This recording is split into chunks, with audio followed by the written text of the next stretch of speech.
It is the most successful adventure game show ever. Every season it gets a little more complicated, a little more difficult to win. Is always evolving. I'm figuring out this game all over again, and it's scary. Outwitting. I made fake idols, and I hid them. This will throw them off the trail of the real idol. And outlasting. We're gonna kill them all, man. We're gonna kill them all. The competition. Survivor is unpredictable, and that's why it's so great. Velkommen til Expedition Robinson. There is only one. Survivor. With 4 format variants, including a live celebrity version. It's about the nobody becoming the somebody. It's where everyday people must achieve the extraordinary in the ultimate fight for survival. Get the shelter built first. We need more bamboo. It's gonna die. Against the elements. It's like being roasted alive. Okay. It is a disaster. And each other. How bad can we be? It just proves how real this is. En dan moeten we wat gaan eten, want anders gaan we aan elkaar knabbelen. People are losing it. You got the biggest mouth in the whole country. You've lit off a volcano, bro. Set in the world's most stunning locations. It's just extraordinary. With its strategy. There's always a twist. I am a supermodel. It is my job to work on the ladies. He's gonna take you guys out one by one. Alliances. No trust in Western Italian. Betrayals. You got no one to rely on. No. And the iconic Tribal Council. Travis Scott. I'm mentally drained, and I can't do it again. After a record-breaking 20 years, Survivor continues to deliver. Produced in over 48 countries. Sterke kraften med hver alder, så falder jeg om. With multiple seasons airing all over the world. It's a long-running smash hit in the U.S. I've got to bring it, and I'm ready. I'm going to win the title of Soul Survivor. Averaging over 10 million viewers per series. Thank you, Survivor Gods, for putting me here in this moment. It is the original. Got it! Julie, win! It is the most successful. That's what Survivor does to a person. It is Survivor. Woo! Welcome to the Survivor Roundtable special episode of the CJ UNEDITED podcast. I'm James Hansen, and as always, I am joined by the one, the only, Chrissy McNamara. Chrissy, how are you this evening? And what are you drinking? I am so excited for tonight. Not even exaggerating, like probably the most exciting episode yet. I'm doing pretty well. And we have a trifecta. We have a water. We have a Coke Zero Cherry. And we have a Sam Adams pumpkin. Our horror week, or not horror, but our hometown haunt stories last week got me in that fall mood. So I got all that basic girl stuff. I am drinking, it's not really a trifecta, it's a duo. I'm drinking soda. And then you can't have a Survivor episode without drinking water because that's all they get to drink besides when they're on reward. So going to the water well. Going to the water well. Let's hope there's an advantage. Chrissy, this is our Survivor episode. We have been planning it, and it's finally here. So I have to ask the question that I know I'm going to ask the panel later. What is your favorite season, and who is your favorite player of all time? My favorite season is season 15, China. It is a kind of an underrated season. There's a lot of good strategy and a lot of interesting characters and a lot of things that happen that are also, well, not a lot, but like a few things that happen that are kind of like floppish that make it really, really entertaining. Like two people switching the tribes and James, everything. Just even like the pre-merge boots were just funny people. I loved it. I don't know if I'd ever like go to China in any other circumstance. But I just thought it was like a really, really, really well-rounded, good season, like good cast, pretty diverse group of people. Like interesting location and like some really, really good gameplay and then some really floppy gameplay that was fun to watch. And James trying to throw the challenge where he was eating the gross food challenge and he was like trying to throw it. He tried to throw it. He just couldn't throw it because Denise couldn't get the balut down. Interesting moment. My favorite player ever, that's really, really tricky. There's so many that I love, but I think we all know who my favorite winner is. And I think we interviewed him. Mr. Adam Klein. If you're watching this, which you probably aren't, but follow me back on Instagram. I love you. And that's all. So mine is Edge of Extinction. I know it's very controversial, but it's Edge of Extinction. I just love the fact that they got pushed deeper into the game and they really got to learn more about themselves and who they were. And if it wasn't for that season and that like being on the edge, like, yeah, they got to come back, which I don't personally like. I don't like the fact that people who are voted out get to come back, but I love the idea of Edge of Extinction. I feel like if they were to do it in a season where people who are still in the game got sent to the Edge of Extinction as like a punishment for losing like an immunity challenge, or the first person to drop off and they have to go, I think that would be kind of cool. My favorite overall player is actually right behind me, right here. Mr. Gavin Whitson. I have seen him in person. I've met him. We communicate. I actually have a Survivor tattoo, which says Survivor's Ready, and then and the flame is actually Gavin's name. So like he really is like one of my inspirations. He is just a person that's down to earth and so humble, and I can't wait to have him on our show when we get the chance. He's a sweetheart. But Chrissy, there is no Survivor episode without throwing out some Survivor fun facts, and you have not heard these yet, so I'm so excited to read these to you. Are you ready? I am ready. I can't give away too much information, but I know I told the viewers about the live reality game that I played. There was one challenge that was Survivor trivia, and I almost won. I came in second because I forgot that Cambodia was season 31. Anyway, go ahead. These are going to be fun facts that you may have not known, but let me get through them because we are on a tight schedule here tonight. But here we go. There have been a total of 590 players who have played Survivor. 295 men, 295 women, not including returning players. They have survived a total of 1,563 days. That is equivalent to over 4 full years. There have been 137 total tribes. There have been 23 male winners, 17 female winners, Let's go, lady. two-time winners in Tony Velachos and Sandra Diaz-Twine. Queen. The youngest winner ever of Survivor was Judd Fabio Berzara in Nicaragua at the age of 21. The oldest winner was Bob Crowley in Gabon at the age of 57. The youngest player to ever play Survivor was Will Wall in Millennials versus Gen X at the age of 18. The oldest player to play was Rudy Bosch in Borneo at the age of 72. There have been 5 players to win by a unanimous decision. There have been 11 winners who have won without receiving a single elimination vote. There have been 14 players evacuated, 13 players who have quit. There has been 1 player who has attended every single tribal council, and that would be Denise.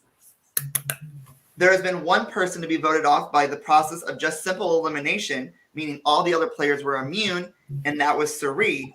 And there has been 1 winner to win after having been tied at the final tribal council, and that was Wendell.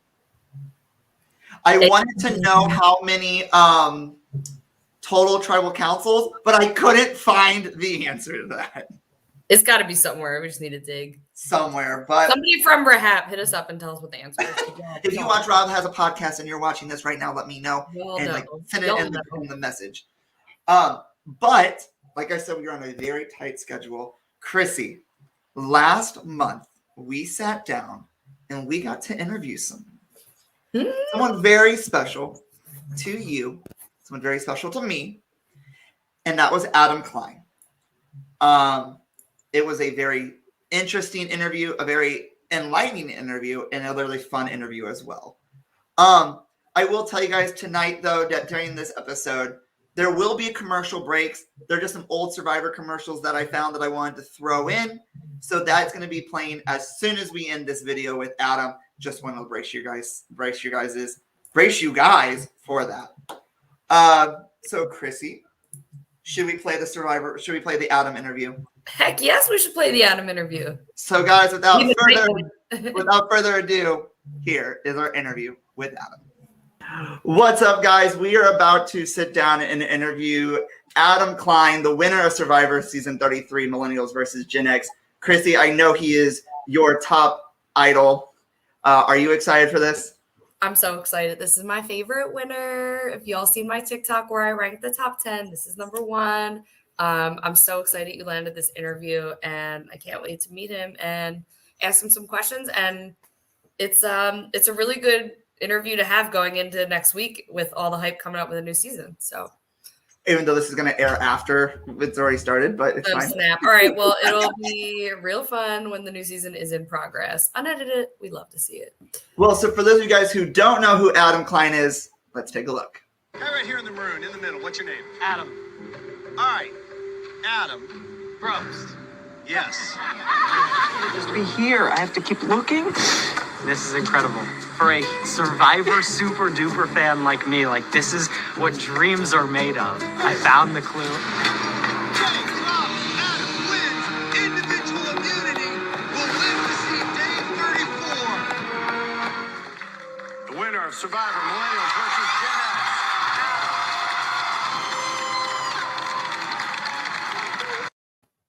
Ladies and gentlemen, the winner of Survivor Millennials versus Gen X, Adam Klein. How are you, Adam? Well, I didn't realize I was your favorite. That's nice. Yeah. That's sweet. Thanks.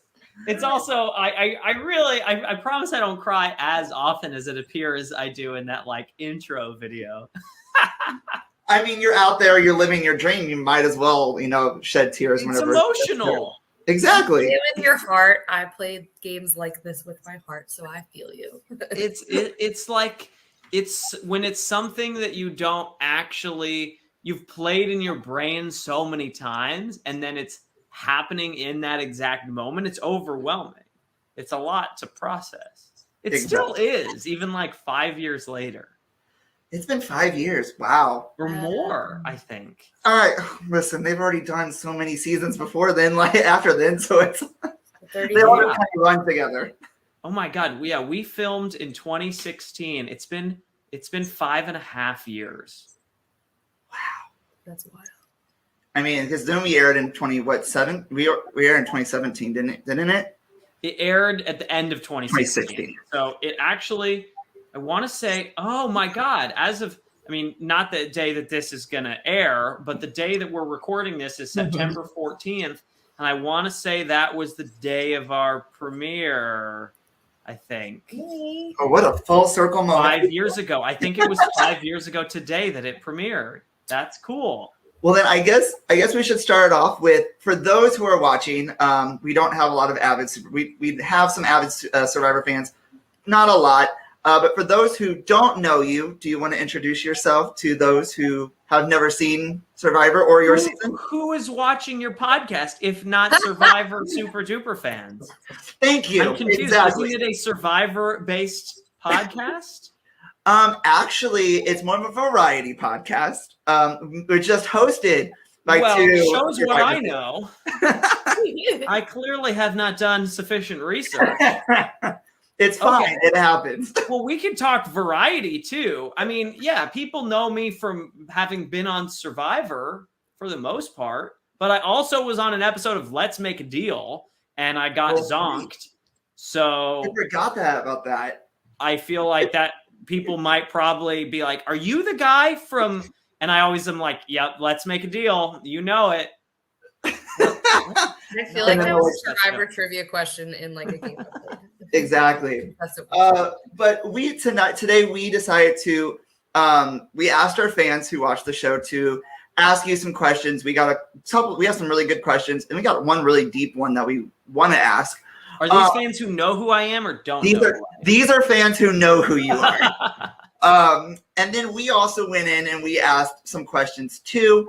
So I guess we could just kick it off with Chrissy, if you want to ask one of yours, we can just go back and forth, or however you want to do it. Chrissy, it's up to you. You better leave a minute or two for that deep one, because we will. Deep question. I can go on for a while. Okay, I'll start with one of mine. So on your winning season in Millennials versus Gen X, can you describe either the strategic or social move that you made that you believe sealed your win for you? Like if you had to pin it down to one move or one moment. So it has to be young Will Wall, flipping and voting out Zeke after their side won the rock draw, because they could have just picked us off one by one at that point. And so most of the credit for that, of course, is going to go to Will himself, because if he doesn't want to do it, it doesn't happen. But I do think that I was influential in that happening in large part because of my strategy for the vast majority of the game of leading with honesty, of using, I would always say in my confessionals, truth has power. And this is like when I said things in confessional about Figgy and like Figgy's not a good Survivor player or whatever, it's just our styles were so different. She was creating a lot, like just coming up with plans and sort of and making it obvious that she was like, even if she was telling me that she was telling me the truth, she would tell me that she was like lying to somebody else. And so it just calls into question, like if somebody's lying all the time, how can I trust them? And so it was really important to me to establish myself as I am somebody that only tells the truth. That way, when the time came to tell a lie, Will, for instance, didn't think that I was really capable of telling a lie. It wasn't part of my persona. Like, I was so brutally honest with Taylor about like why I voted out Figgy or whatever. I was so brutally honest with Will about why you didn't see this on the show, but after I had tried to target him at the merge, and then things got chaotic and the target switched to me and then switched to Michelle. I was very honest with him after that tribal council. I pulled him aside when we got back and said, "Hey, Will, can we go talk?" And I said, "Will, just want to clear the air with you. I know you know that I was coming after you at this point. I'm not going to lie about that. I was gunning for you, and here's all the reasons why." And I told him, I said, "You lied to Taylor about telling me to vote for Figgy at an immunity challenge. You whispered to me, vote Figgy, and then you told Taylor that you didn't tell me that. That pissed me off. Obviously, that was part of the reason why I wanted to target you. I also wanted to target," and so I just listed all the reasons why I didn't trust him. I was like, "You said you were with me and you would never go against me back at the Millennials Beach, and then you blindsided me by voting out Mari at Tribal Council, and you never explained that. So why should I trust you?" Basically, right? I gave him all the reasons why I had no interest in working with you, and I had no reason to trust you, but I'm willing to work on that. And if it's in our interest, we can move forward together. So I laid the groundwork for eventually, if it's in our best interest, we can do this. So when the time came and he saw me as somebody potentially that he could beat, and Hannah likewise, it's like, why don't we get out all these threats? We'll do this pendulum strategy. We'll swing back from side to side, me, Adam, and Hannah, and no one will ever have the numbers to do anything about it because they will need us for each vote. And by the time they figure it out, there's going to be 6 people left and there won't be anything that they can do about it. It was a brilliant strategy. If we wanted Will to win, because he would have won, I think, if he had pulled that off and I had done it with him and Hannah would have done that with him, and we would have gone to the end and they would have probably voted for Will to win because it was his master plan. So I lied to him and I said, absolutely, this is the best thing. I can only beat you. I can only beat Hannah. The 3 of us need to go to the end together, and let's do it. Well, you took Hannah to the end, so at least like and so it was convincing, and he flipped because he trusted that I would then not flip on him, which I immediately did the next round. It was the biggest lie I told the entire game, and it was also the most important. It was really one of the only lies I told the entire game, but it was really important to get the numbers back on our side. Well, okay, so now going off of that, and we're going to talk a little bit about both millennials and Winners at War. So going off of that, and that was your strategy. If you could, granted, yes, you won millennials versus Gen X, but if you could play either of your 2 seasons over again, which one would you want to play again to do something different? Winners at War. Winners at War? Yeah, well, I mean, I won millennials versus Gen X. I don't That's think I true. would do too many That's things. true. But no, I think I came into both of those seasons with a shot to win. Mm-hmm. I think if I were to play again, I think it would be a lot more difficult. I think the way that I'm viewed now is not as helpful in terms of actually playing the game as it was when I could craft my own narrative on millennials versus Gen X, and when I think I had a lot of good relationships going into Winners at War. I think people viewed me as a relatively trustworthy person, and I was set up really well. And I got myself into a really strong, well, first I was in trouble, but then I got myself out of that, and I got myself into a really, really strong position on Cele where I was aligned with basically everyone. Mm-hmm. And that got me into trouble, obviously, because when you're aligned, when everyone wants to work with you, then you can't work with everyone. And I had some people that I was really deeply loyal to, like Michelle and like Ben, and nobody knew about those relationships. Mm-hmm. And they were technically on the other side. They weren't in my alliance, which was me, Denise, and the old schoolers like Parv and Ethan and Rob. Mm-hmm. And so there were 5 of us like in a good, solid alliance, but they were going after Ben, who was somebody that I came into the game feeling a lot of affinity with and allegiance towards. Yeah.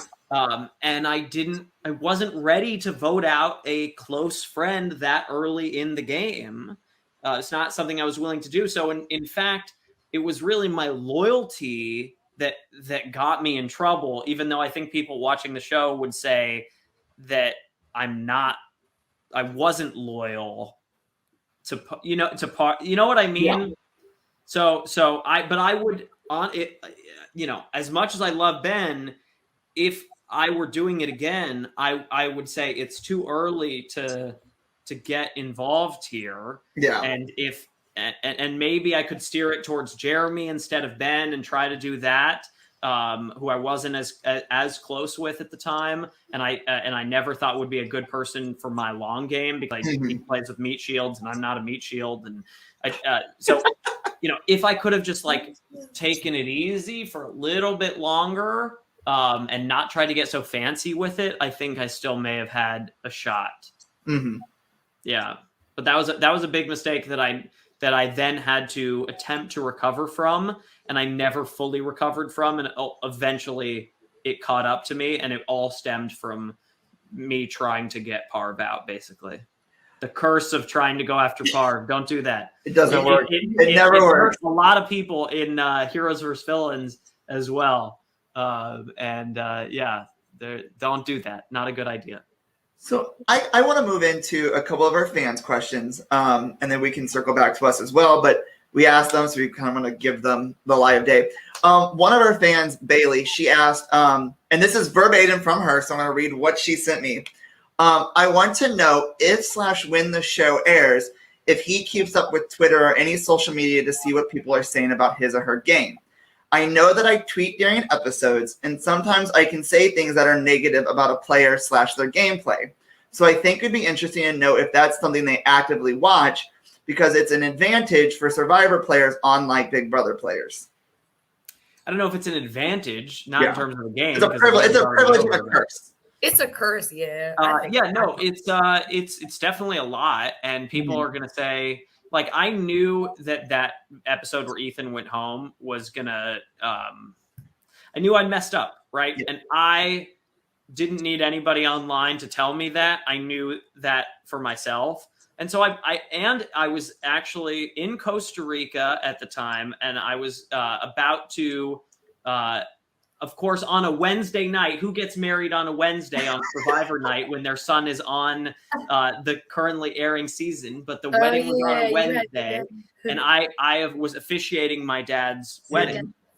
So I preemptively, I was like, this week is about family. This week is about, you know, the rebirth of the possibility of finding joy in life, which my dad has found again, which we never, you know, thought like, anyway, that's a whole nother story. But I was like, this week is about family.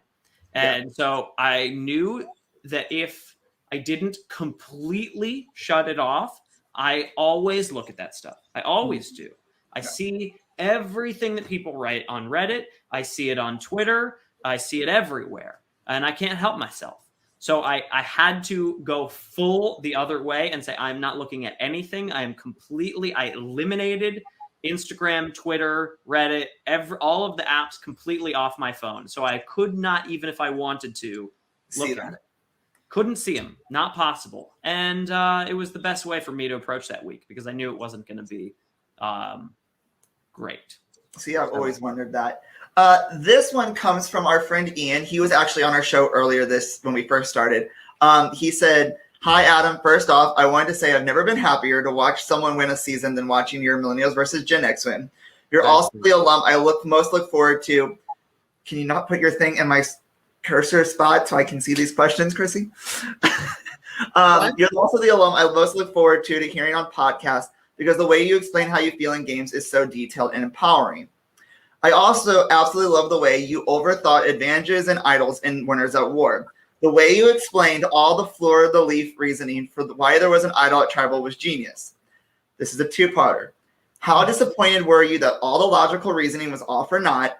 And is there anything Survivor can do to make sure future bright players like yourself don't tank their games by falling down a rabbit hole with no advantage at the end of the tunnel? No, I don't know why Survivor would change that because obviously they loved that and they put it in the show. So I like if somebody does that in the future, I think they're going to be like, great, here we go again. But look at the buffs. Like it's even more than you saw on the show. Like, do you see? They really did put them in everything. Okay, but you see the fleur-de-lis. What else do you see in addition to the fleur-de-lis? I feel like this is a trick question. What's around it? Look at the shape around it. Shield. It's a shield. Oh, it's like the podium. Like it looks. It's the carve out of the podium. It's like the top of it. Shape of the carve out of the podium. And then on the other buffs, there it is again. The fleur-de-lis, you can't see it as well. There it is again. It was on every buff. And to me, I was like, oh my God, it's been in front of us the whole time. And the light is shining right on it at Tribal Council, and it's the same size and shape as Denise's idol. It looks exactly the same. I was like, there it is. And I knew from Survivor South Africa that this had been done in the past with it right on the podium, and Palessa went and grabbed it. So I really thought it was something, and I was devastated. I think I played with a little more aggressiveness than I probably would have because I thought that I might have a backup plan if things went awry, as they did. And if I had survived, then I could have said, well, that was all part of my game or whatever. So very, very, very, there's no more devastating feel. Like I was just in Vegas and I lost like $300 playing like an ultimate Texas Hold'em, like table game, and I get so invested and I was so devastated, and I was like, this doesn't even matter in the grand scheme. Imagine how I felt when I got voted out of Survivor and lost $2 million. I was like beside myself. Getting voted out is the worst. It really sucks. My favorite thing from that, and I have a picture on my phone still, and it's a cartoon, and it's Jeff throwing the whole podium into the fire because he was not not an idol, and he's like, oh, I guess I'll read the votes now. And I was like, that is hilarious. Right. So before I ask the last question I want to ask, you put out in an email to get Zuby's queso. Oh my God, yeah. So I sent this to my casting email list There was a contest. I sent it along with some casting stuff, so it wasn't just this. No, it wasn't. There was a contest where I could win $2,500 if I got people to buy the most Zubies or whatever. So I won, and now I'm rich. I love winning. I love winning. So I went and bought it, and I told Adam that I was going to try it on the podcast. It's delicious. Never had it before, so Chrissy, I was meant to send you one of these so you could also try it, and it didn't happen. It's vegan and gluten-free. What do we think? What do you got, like a chip? No, I'm eating it with my hand. Yeah, it's a chip. It's really good. It's really good, right? It's really It's good. not The other one. Queso is too processed, and I hate like nacho cheese and stuff. So I was like, if I'm gonna have people get queso, then it's got to be a good one.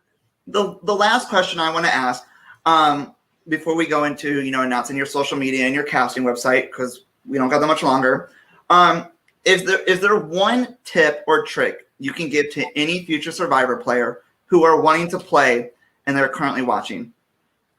To apply, in terms of applying, is that sure. Yeah, or for winning. Either one. You pick one. Okay, for winning, make friends. Okay. Build real relationships. For getting, do you have something to say? No. Okay. Go ahead. Because for getting on, the piece that people are missing most often, I think, is showing what they think about their world. If you can show that you can do a good confessional on the show, then you'll do well in the casting process. And what do good confessionals on the show have? They have lots of opinions and thoughts, and they show your perspective, not just here's what. If you tell your story chronologically, I went to this school, and then I graduated in this, and then I moved to this city, and then I did these things.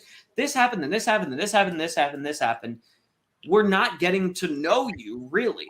But if you're saying what you thought and felt and how that made you into the person you are today and how that changed your way of thinking about the world, and you tell your stories from a place of here's what I think, not just a place of here's what happened, that is, to me, I think the most important missing piece that people have when it comes to casting. There's a lot more to it, but that, to me, I think is number one. So if you guys want more advice and more help, you can always go to adamklein.com. Hey, look at that. They're linking everything. It's very beneficial. I mean, he's helped me out, and he's helped hundreds of others out as well. If you guys want to follow Adam, Instagram @SurvivorAdam. And, I'm going to throw this one on here because I have this posted in my bathroom, and I've had this posted on my door as I'm going out. And you taught me this, and, I'm going to live like Susie. I'm going to live like your mom. It's been at my house ever since the beginning. So I want one of those bracelets. You showed it before, and now I want one. All right. Well, we might have to figure out how to get you one. But guys, Adam, I want to say thank you so much for coming out. It's been incredible. Chrissy wants to know if you can follow her on Instagram. I just typed it in the chat because I didn't have enough time to ask it. Send it to me via email as well. Yeah, we will. Thank you so much. I know you have to get out of here, but thank you for doing this for us and coming on. Of course. Lovely talking to you guys. Really appreciate you having me on. Well, thank you so much. Have a good day. Bye. We love you. Oh, that was awesome. The king. All right. Well, thank you guys for watching this segment. Continue staying on. We got more coming up. On Wednesday, May 31st, we're stranding 16 real people on a remote island. They've been given 2 minutes to salvage whatever they can off this boat. Without food, electricity, or comforts of any kind. I'm not eating no rats till I get hungry. They'll compete for $1 million and once a week look to see who stays and who goes. Survivor is the wildest show in history. The adventure of a lifetime comes to CBS beginning Wednesday, May 31st. Survivor is a major new hit. The show that steamrolls past Regis and sinks millionaires. They catch anything! This Wednesday, the search for food intensifies. The trap intimacy becomes an issue. Dirk has a little crush on Kelly. He doesn't have a chance in hell. And 8,000 miles from home, What is wrong with you people? things are getting wild. Oh my. 2 people have been voted off the island. Who will be next? All new Survivor, CBS Wednesday. Whoa! I mean, Love that Borneo commercial, by the way. I mean, you can't start a show without introducing the original. But our panel is here, and I know they're ready. We sent them questions. We got some questions for you. Now, we will say that we are down 2 people tonight. Both Lana and Hunter had family emergencies come up.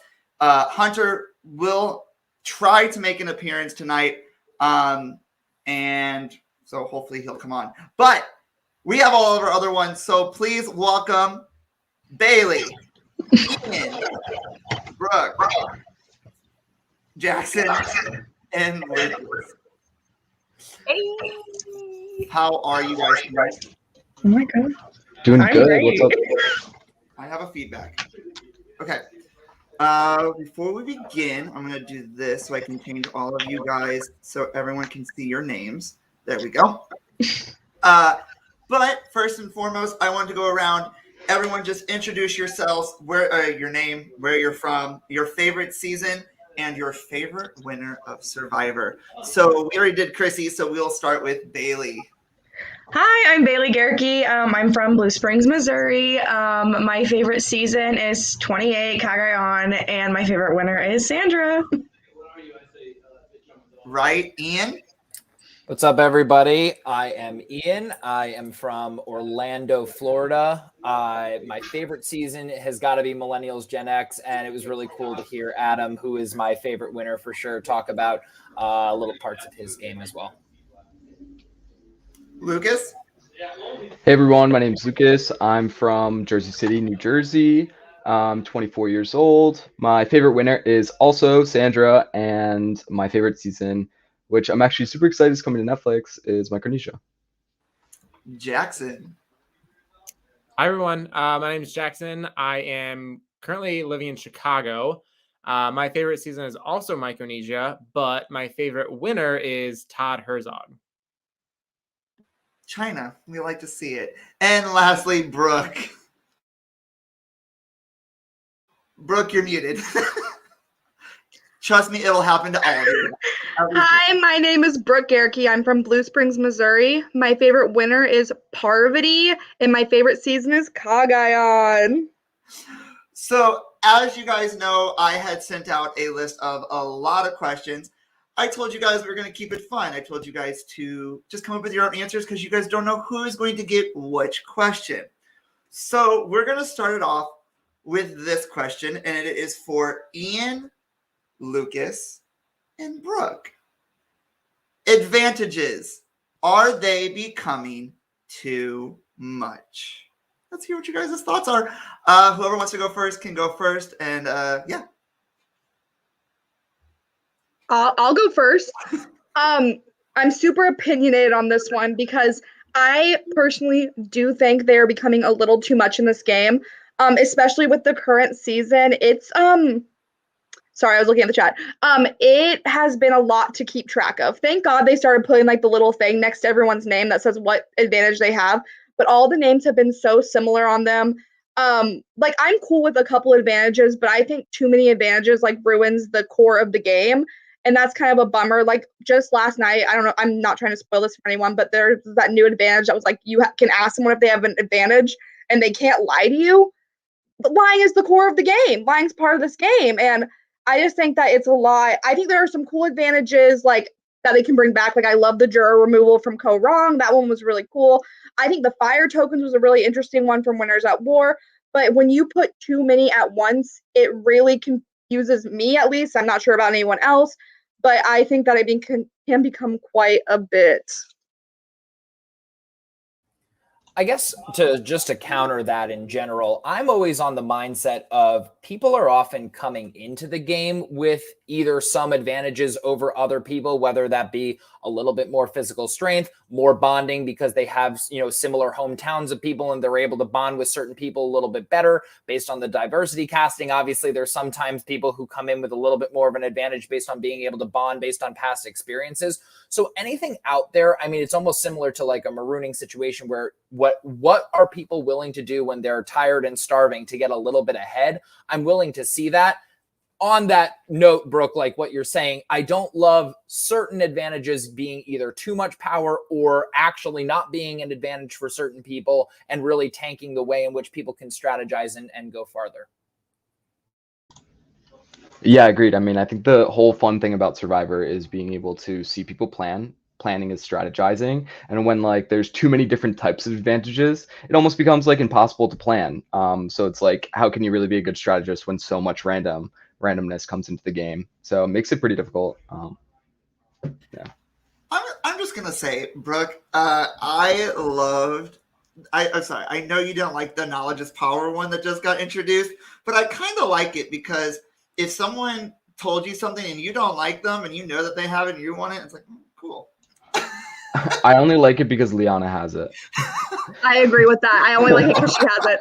I think we're all in agreement with that. And she already knows who has the idol. So if she wants it, she can. All right, maybe I'm spoiling. Spoiler for it. I also feel like it's not fair that she just happened to be getting the one walk up that has that advantage versus everybody else who only got an extra vote. If everybody was getting enough, or they knew ahead of time that that was what was going to be the advantage at the end of the tunnel, that would be one thing versus, it just happens to be that she was there at that point. It almost feels like it's a little bit planted in that sense. So I agree in that sense. So this next question is for Jaxson and Bailey. We're going to go way back. I don't know when they stopped doing this. I know they did this in Survivor Philippines. But should they bring back the rite of passage where you remember your fallen castaways who didn't make it to where you are? And I don't care who goes first.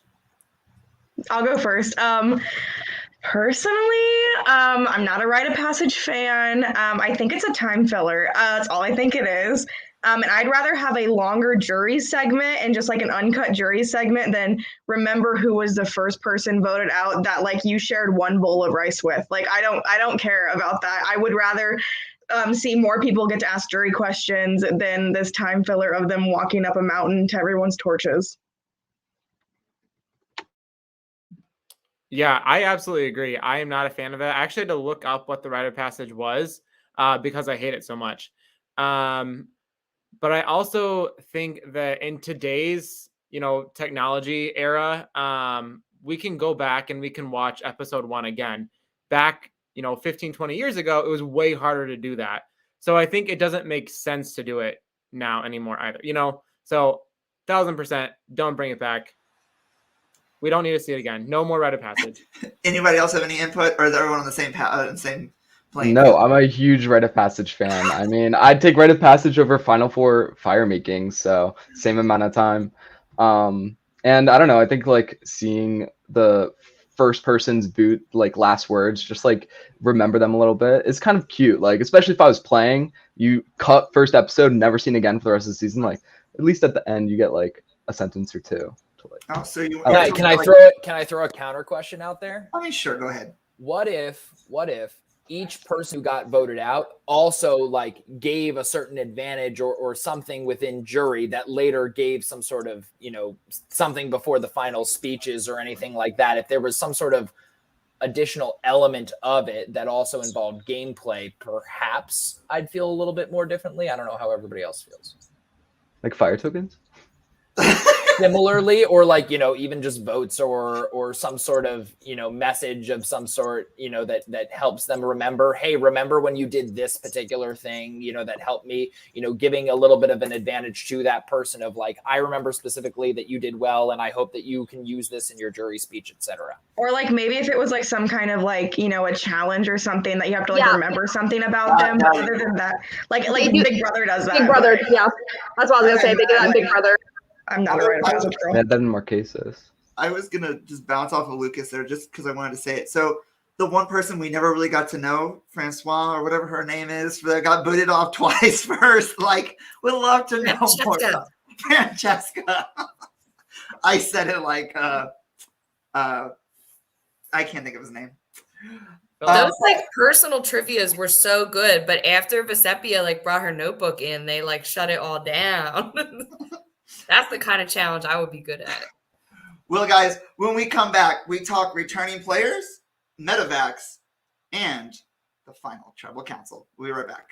Are the women turning on the men? All of us feel a little threatened. Or just turning them on? Guys, sometimes we can't control ourselves. Flirting with guys is what I do best. And it's tough. I felt terrible. Times. I'm really humble. On the island. I just don't feel like playing anymore. If someone doesn't want to be here, I'm not going to keep you here. New Survivor, CBS Thursday. Survivor's back next Thursday. An island delicacy makes a comeback. Nobody's eaten rat since the first season of Survivor, so I'll be able to bring that tradition back. Immunity goes to 2 castaways. Who will it be? And the injuries continue. New Survivor, back on CBS next Thursday. And we're back. That was just a very short little commercial. But Chrissy, it is your turn. Yay, it's my turn to ask questions. Okay, so our next segment continues with some kind of controversial topics. The first one is, what are your views on returning players? Are you enjoying or in favor of the seasons where there's returning players? Do you think they should be done? What are your thoughts?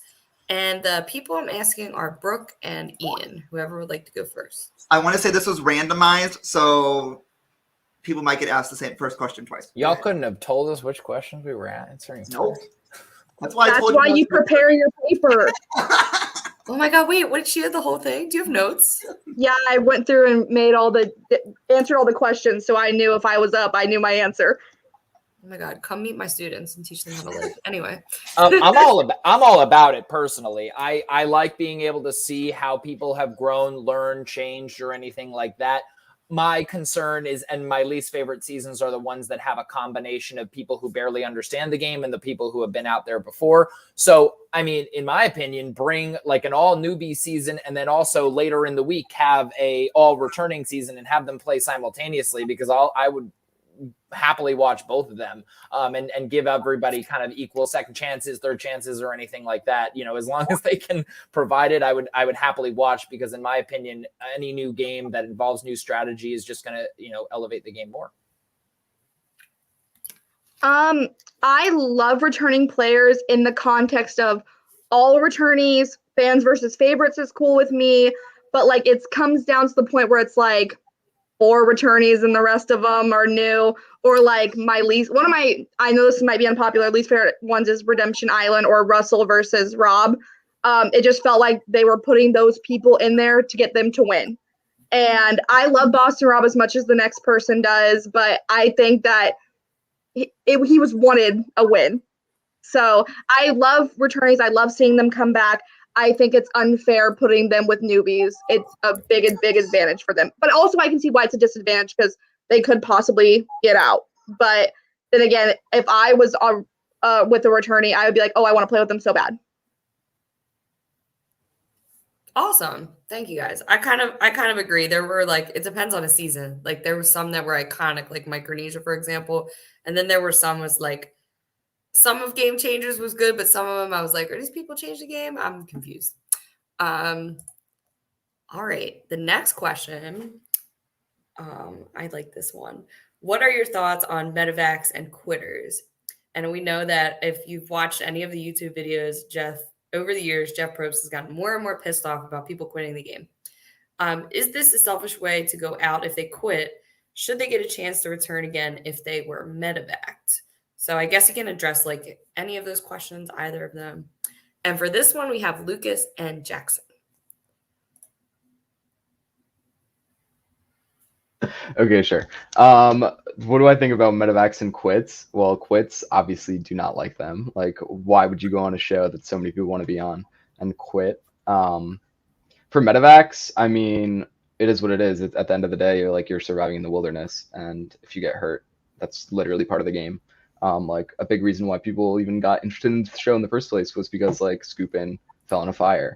So like it's a big part of the show. Do I think they should get a chance to come back? I mean, if they made an impact on the game, yes. But like they like Courtney, I forget that season, the season name, but like she jumped off the first thing and like immediately hurt her arm. Like, sorry, girl, it's over. I have maybe an unpopular opinion on Medivacs. I feel like the show is called Survivor, and if you don't know your limits, then you aren't going to survive. You know, it's not all about strategy. There's a lot of, personal limits and physical limits that you have to test while you're on the island as well. So if you don't know when your body is being pushed too far, then sorry, you lost. Same thing, like if, you fell in the fire, you lost. If you cut your hand, sorry, you lost. You didn't survive. I see that kind of the same way as being voted out. Okay, so I know I'm not one of the panelists, but I have an answer to this, and I believe I'm kind of the same way. If like with Jaxson, if you got medevac because you didn't know your limits and your own limits, cool. Now, for instance, with Terry Dietz, when he was playing and his son had a heart transplant, I personally would love to see him back because that was an obstacle outside of the game that he chose to quit because family comes first. And to me, family is everything. That's why 2 of our panelists aren't here, because I didn't care, because family is everything. So that's my opinion, but that's my opinion. That's what the show is about, is your opinions. So anybody else before she moves on? Well, if Jeff Probst told Terry Dietz to go, if Jeff Probst told me to do anything, I would do it. Yeah. So I think that's fair. Can I ask a quick rapid fire? Yeah. Most annoying quit. Oh, Colton. Colton. Purple Kelly is up there too, and Nyanka. Purple Kelly and Nyanka are really annoying. Purple Kelly needed more clothes, but it's still not an excuse. Like, she had jackets she could borrow from people. I'd also say Kathy Micronesia, because like so many actual big fans left before her. Mm-hmm. Yes. I will say that, and going off the whole close thing, I did find out some interesting articles last night, and I was looking up facts and stuff. Like I know in Island of the Idols, Elaine and Janet both had holes in their underwear, so production went out and actually bought them new underwear and brought them in for them to actually have. So they'll give you spare clothes if it's too much nudity on television. So fun fact. Okay, Chrissy, go ahead. Okay. The last question in this set is regarding the final tribal council format. So up until I want to say it was like season 34, we had the jury questions where one juror would come in at a time, make a speech, maybe throw in a half murph, make a question, and then we switched to this kind of like open forum thing. And in games I've played online and I've seen in both formats. What are your thoughts on the final tribal council format? And then also it says here fire making at Final Four. So I guess you can tackle either one or both of them. And for this one, we have Bailey and Ian. Yeah, I miss when everybody would get one question and get to ask the jurors, just because they stopped doing that on Big Brother too, and it just irritates me. Because there just becomes a point where like there's where one person just overpowers the other and talks too much. I can't remember what the last season was that happened, but like someone didn't get like a single word in Final Tribal, and it just like irritates me because they earned that spot. They should get to defend their case and get to talk their game. I have never been more mad than when the fire making in Final Four was introduced. I was so angry about it because it just like ruins that social aspect of the Final Four and who you're taking. Oh, I still think about that one night that the night that it was introduced, and just how irritated it made me. And I was gonna say I understand why they did it. I don't. I agree. I don't understand why they did that. Vehement, like 100% agree with that part. It was a way for Ben to win. I'm a fan of the new format of the jury questioning. I believe that everybody kind of is in a position of maybe they know and maybe they don't know where their thoughts are or their feelings are, and it is important to have that type of roundtable, more discussion. Some people need to ask a few more questions. Some people don't really need to because their mind's already made up. I think CBS can do a little bit better with the editing of making sure that we aren't really obviously knowing how people's minds are swayed. And, Jeff can do a better job of like, okay, it's very clear, Ozzy, you're voting for Brad Culpepper. Now shut up, and let other people start talking at that point. Anyone else? I just want to say that I'm biased to jury questioning because so many iconic moments have come from giving someone who was a little too angry a spotlight, like Corinne going off on Sugar, or Greg telling Hatch and Wigglesworth to pick a number. Like, that is just so many iconic moments, and I guess jury questioning hasn't, or jury roundtable or whatever it was, just hasn't given me that kind of anger yet. See, I will say a little bit of both, because you have Sue from season 1, the snake eats the rat. And then you kind of have an Edge of Extinction where Rick Devens kind of like shut the entire jury up when he asked how many people, jury included, have not received a single vote against them, and only one person raised their hand. So, I mean, you have it'd be kind of cool if they get to pick like, hey, I actually want to ask a question, or I don't know. I mean, yeah.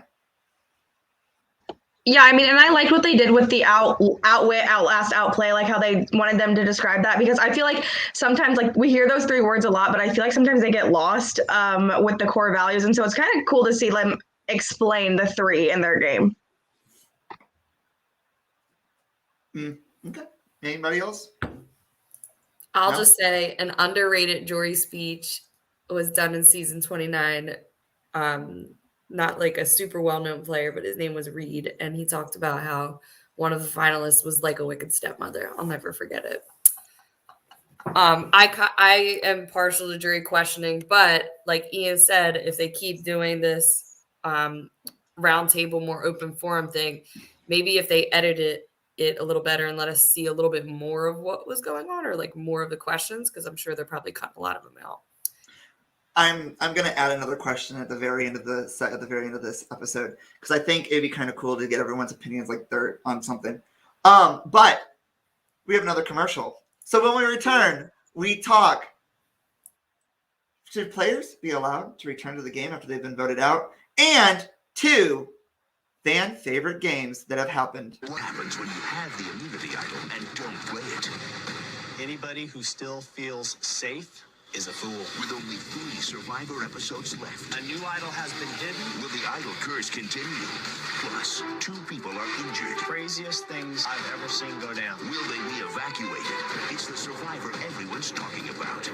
Wait until you see what happens next. Oh my God. New Survivor, Curse of the Idol, CBS Thursday. The new Survivor is making a splash. Can the 3-time losing tribe mount a comeback? Problem is they're stupid. New Survivor, CBS Thursday. All right. So returning players who have been voted out, should they return to the game? We have seasons like Redemption Island, Edge of Extinction, the Outcast twist, things like that. So this question is for Jaxson and Brooke. What are your views on the Edge of Extinction and Redemption Island? And should players who are voted out be allowed to return to the game? And I don't know where Chrissy went, so hopefully she comes back. She's checking on the dog. Oh, I didn't see that. Okay, good thing. Brooke, Jaxson. Okay. I think I don't like either very much. I'm going to be honest. I don't like the idea of getting to come back into the game, but I like the idea of I don't mind people coming back into the game. Like Big Brother usually does a jury buyback. But that's people who are later in the game. I enjoy Redemption Island more so than Edge of Extinction, only because I like the idea of it being a battle between 2 people every time, winning your spot back. Where Edge of Extinction, yeah, they all battled, but I think it was kind of bogus that the first voted off person got to be in the jury. I don't think, and while a lot of the jury I understand is feedback from what happened in the game, piecing it together, that person hadn't been there for that long, and everything, all of their opinions are coming from that feedback and everyone coming. So I am not a big fan of Edge of Extinction. I would be happy if I never saw that again. Yeah, I have to agree with Brooke. Edge of Extinction is kind of terrible. You know, you can go out and live on an island for 39 days, cool, but like you got voted out, and that's a big part of this game. Redemption Island, I actually kind of enjoy. I feel like there is a different element to it because you have physical competitions that you have to compete in, and that is another huge component of Survivor, the outplay component. So I think that still is a valid twist in the game. And then I actually loved when people started using that as a bit of a weapon, like, oh, well, now we can get out a big threat because we need you to go take out Ozzy in Redemption Island, you know? So I don't mind Redemption Island. I think that it is a good twist. And if it came back for a season or two, I think it would be kind of fun to watch just to see how players navigate that. But Edge of Extinction can go. So I don't. None of you guys were on when we started this episode tonight, but I did come up with an idea that I think would be cool to use as an Edge of Extinction, but not for voted out players. Once they make the merge, Edge of Extinction shows up. But if you're the first person to fall out of every immunity challenge, you get sent there. You have to work for your spot back onto the island before tribal. Like you have to work for it. You have to do something to, like you have to. I mean, just push yourself further. Like, okay, you messed up. Here's your punishment. What you gonna do? But I don't know how they would accurate that. But that was just something I thought of and thought would be kind of cool to bring in. But so you're okay with people leaving the game without ever being voted out? No, I don't. You want Sari to get out at the merge, James? Is that we're going on record saying that? No, I heard. Get across the balance beam, go to the edge of extinction. That's what you're saying right now? No. Only on immunity challenges. Only on immunity. Not rewards. Not rewards. And only after the merge. Okay, so this next question is for Bailey and Brooke. Blood versus water. What are your guys' views on blood versus water? I just want to know, because you guys are twins, you guys are blood. I want to know how you guys, yeah, shocker everyone, they're twins. Don't know how long it took you guys to look at the cast graphic. But I want to know your guys' views. Blood versus water is just the best experiment for the show. I mean, it says it in, like, just thinking about the title Blood versus Water, it's like one of those things, like, are you willing to betray your family member? There can only be one winner. There's only one winner. And I know, Brooke, what do you think? How do you feel? Blood versus Water, I know that they say like maybe 29 isn't the best season because of how close the alliance was towards the end, but I think it is one of the best like concepts for the game. You're taking a game that's already supposed to be a solo game and adding someone that is your own blood. So you're kind of playing, and you know the tribes are split at the beginning, so you're playing for yourself, but you're also playing for them. You want your person to stay. I think that one of the most interesting parts was they did have the twins play in 29. One was out first and one won the game. I know which one I am. I know I go out first. I know who I am, and I know Bailey wins the game. But I love that there was still so much love and support. And if you look at them, a lot of the people who loved one did make it towards the end, they didn't do as well. And so I think you have to make a decision along the line of, is having my loved one here, while a comfort and maybe an advantage for me, is it truly an advantage for me? And I think that moral war that they get to experience is so interesting and so cool. And I think that makes the ultimate social experiment even more ultimate for me. Plus, like, when they brought returning players back with their blood, just like what another element that we got to see of those returning players with their family, because we've seen them play the game once, but we haven't seen them play the game like this. Oh, I love that season so much. I think what's kind of cool is you get that moment with Sierra and her mom where she made one of the biggest moves she could ever make by taking out her mom, but at the same exact time, she felt so guilty about it. And that's the only time on Blood versus Water we got to see a loved one taken out by a loved one. So yeah, me and Bailey have played a bunch of like social, like these kind of games, like over group me and stuff, like playing Survivor, playing Big Brother. And Bailey voted me out at Final 5. I thought we were going to the end together. We sure weren't. And I voted Bailey out at like Final 8 in my game when I won the game. So it was just like, you knew we had to get rid of each other if we wanted to continue on and with our stronger alliances. So that's the big thing, is like one person has to win, and sometimes you gotta cut him at the right time. I will say a simple yes or no. So we're going around. Ian, would you play with a loved one? Yes or no? Sure. Depends on the loved one. If it's a loved one. I said depends on the loved one. Oh, it depends on the loved one. I feel like some relationships would not be the same again. Brooke? Absolutely. Jaxson? If it got me on the show, yeah.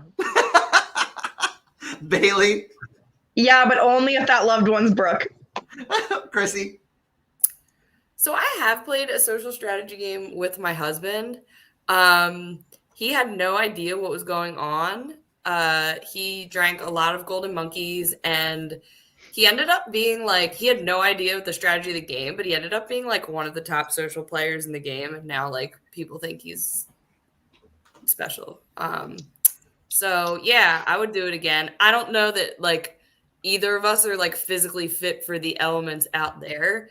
I might take like one of my in-laws that can row a boat, like my father-in-law's like the dragon boating team captain of America. I would probably take somebody like that, but yeah, I would. Lucas? Yeah, 100%. I would do it. So I was originally going to ask this question with you and Hunter when you guys, if Hunter was going to be on, because I wanted to know your guys' views and if you guys would do it together. So would you do it with Hunter? Yeah, probably. Can we add one thing about blood versus water? Do you remember like back in the day in Survivor when your loved one visit, like your loved one would play a challenge with you? Because like I would 100% always take my grandma. Like that's always my loved one visit because she loves Jeff Probst more than anybody. But if I had to play a challenge, like I'm sorry, grandma, but like you can't be there. So I will let you guys know in a little insight. I got to sit down with Adam and work on a casting video. And one of the things he told me, and one of the things I learned from him, is that his mom and him were supposed to play Blood versus Water together. And so it's sad that it didn't happen. I think it worked out for Adam in the long run because he had to play a social game by himself and see what happens. So, okay, so the other huge fan favorite is fans versus favorites. So, Ian, Lucas, what are your guys' thoughts on fans versus favorites? Well, I know what Lucas is going to say, so I'll throw the other opinion out there. To be honest, I was super disappointed with Karamoan, and then I hadn't started watching yet when Micronesia came about, so I already knew what had happened when I started. In my opinion, we are due for an actual season with like true super fans who truly understand, and then favorites that they would be willing to take out. And I think right now we're not at that point as far as the 2 seasons that we've seen, as well as any of the seasons of Big Brother that we've seen or any of these other shows. Too many people get too excited about the idea of like, ooh, like someone wants to make a move against a veteran. I know I'll get some airtime if I go tell that veteran all of that information, and I don't care if it tanks my game. Lucas? Yeah, I mean, I like it. I think it's extremely biased towards the favorites. It's like really hard to, when you think about it, for a fan to win the game, I feel like, especially because these favorites have like personal relationships that they create outside of the show. Like they become friends and then they get to play on a season together. Like that trust that you can create outside of a game that's built around like lying is just like an extreme advantage. But I like the idea of like a fan being able to completely outsmart like one of the best players of all time. Like when Aubrey was voted out, you know, like that was all fans, and like she got absolutely blindsided. And that was pretty cool. So, yeah. I'm sorry that I started laughing there, but Bailey, you posted in our private chat, I can't even say it. Rip Grammy Fairplay. I can't even. I'm sorry. I have never laughed that hard from just a private chat. She's so missed in this world. Did she like die in real life though? Like it's been like She's probably dead now, but yeah, I like was gonna say, then it's she was been like alive and what, well. 15 years, 20 years? I don't know. What are y'all talking about? goodness. She's still watching Jerry Springer. Oh, we have two Brooks in the house. We moved them. Oh, there goes. Oh, other me went away. And she's back. No. So going around, if you were to play in Fans versus Favorites, if you were to get cast, who would you pick? We'll start at the bottom this time, Chrissy. So I'm picking like a person I want to play with. You want to play against? Against. Ooh, okay. I mean, you can eventually form an alliance with them, but at first, like, who would, if you were to drop on the island and Jeff goes, "This is a Fans versus Favorite season. Please, let's introduce the favorites." Who would you want to see come out of the helicopter? Okay, I want to see. Oh my god, like everybody. Okay, I think the person though that I would like vibe with and work with well is Mama C, from season 30. We met her on a Zoom a year ago, and she's just really kind. Like she follows her fans back. She reaches out to them. She's a player that I feel like I play similarly to. And I feel like we would work well together, but she's not overly intimidating either. And if I saw Boston Rob, like that would be target one. So that would be like immediate targeting. Bailey? Because he would try to put up like his buddy system, and I would be like, no. Bailey? I want to play with Michelle Fitzgerald so bad. I love her so much, and I just know that we'd be a great team. Brooke? Oh, I was also going to say Michelle, but since Bailey said Michelle, I'm going to pick Andrea. Oh. I love Andrea. Y'all just picked like my second and third choice. Like these are We love Michelle and Andrea. Michelle's We've my talked to them a favorite lot female before. Who's next? Is it Lucas?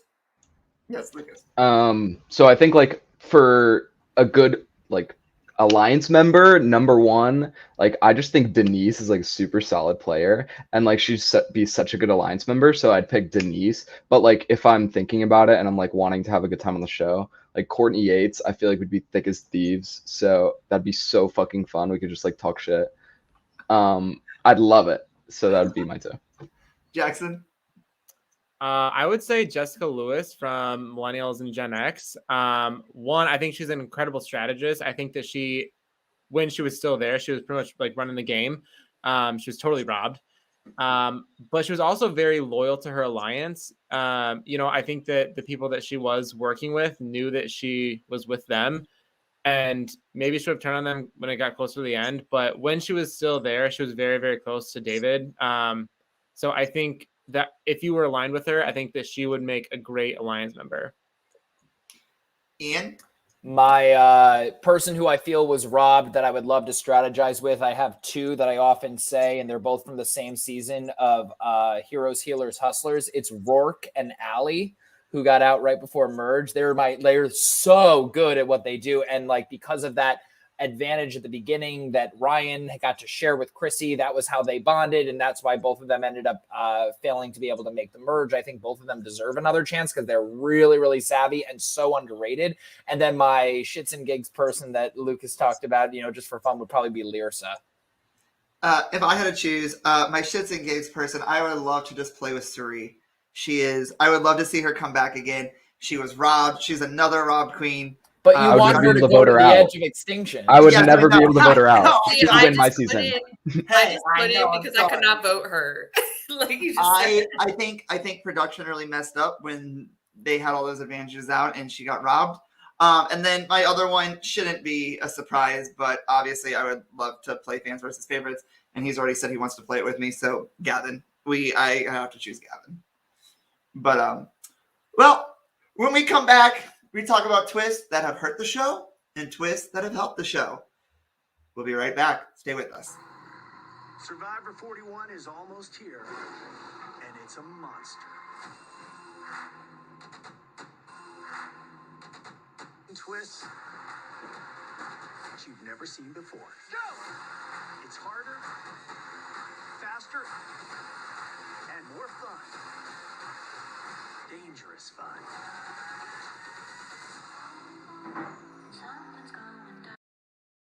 There is a reason why we played the ad for season 41, even though it's an old one. It was the only one I could find that I could technically legally use on here. But Chrissy, let's take it away. All right. And now I'm thinking of all these other people I want to play with. Like Wentworth. Okay. More names just keep coming to my head. All right. So my next section is about twists. There have been a lot of very successful twists in Survivor, such as the tribe swap. There have been a lot of floppy twists in Survivor as well. One that comes to mind for me is the Medallion of Power in season 21. So my first question is, what is your favorite twist that the show has done that you believe has enhanced the show? We'll start with Jaxson and Lucas.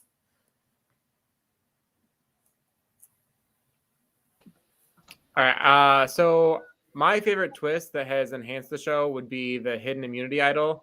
I think that was a huge game changer.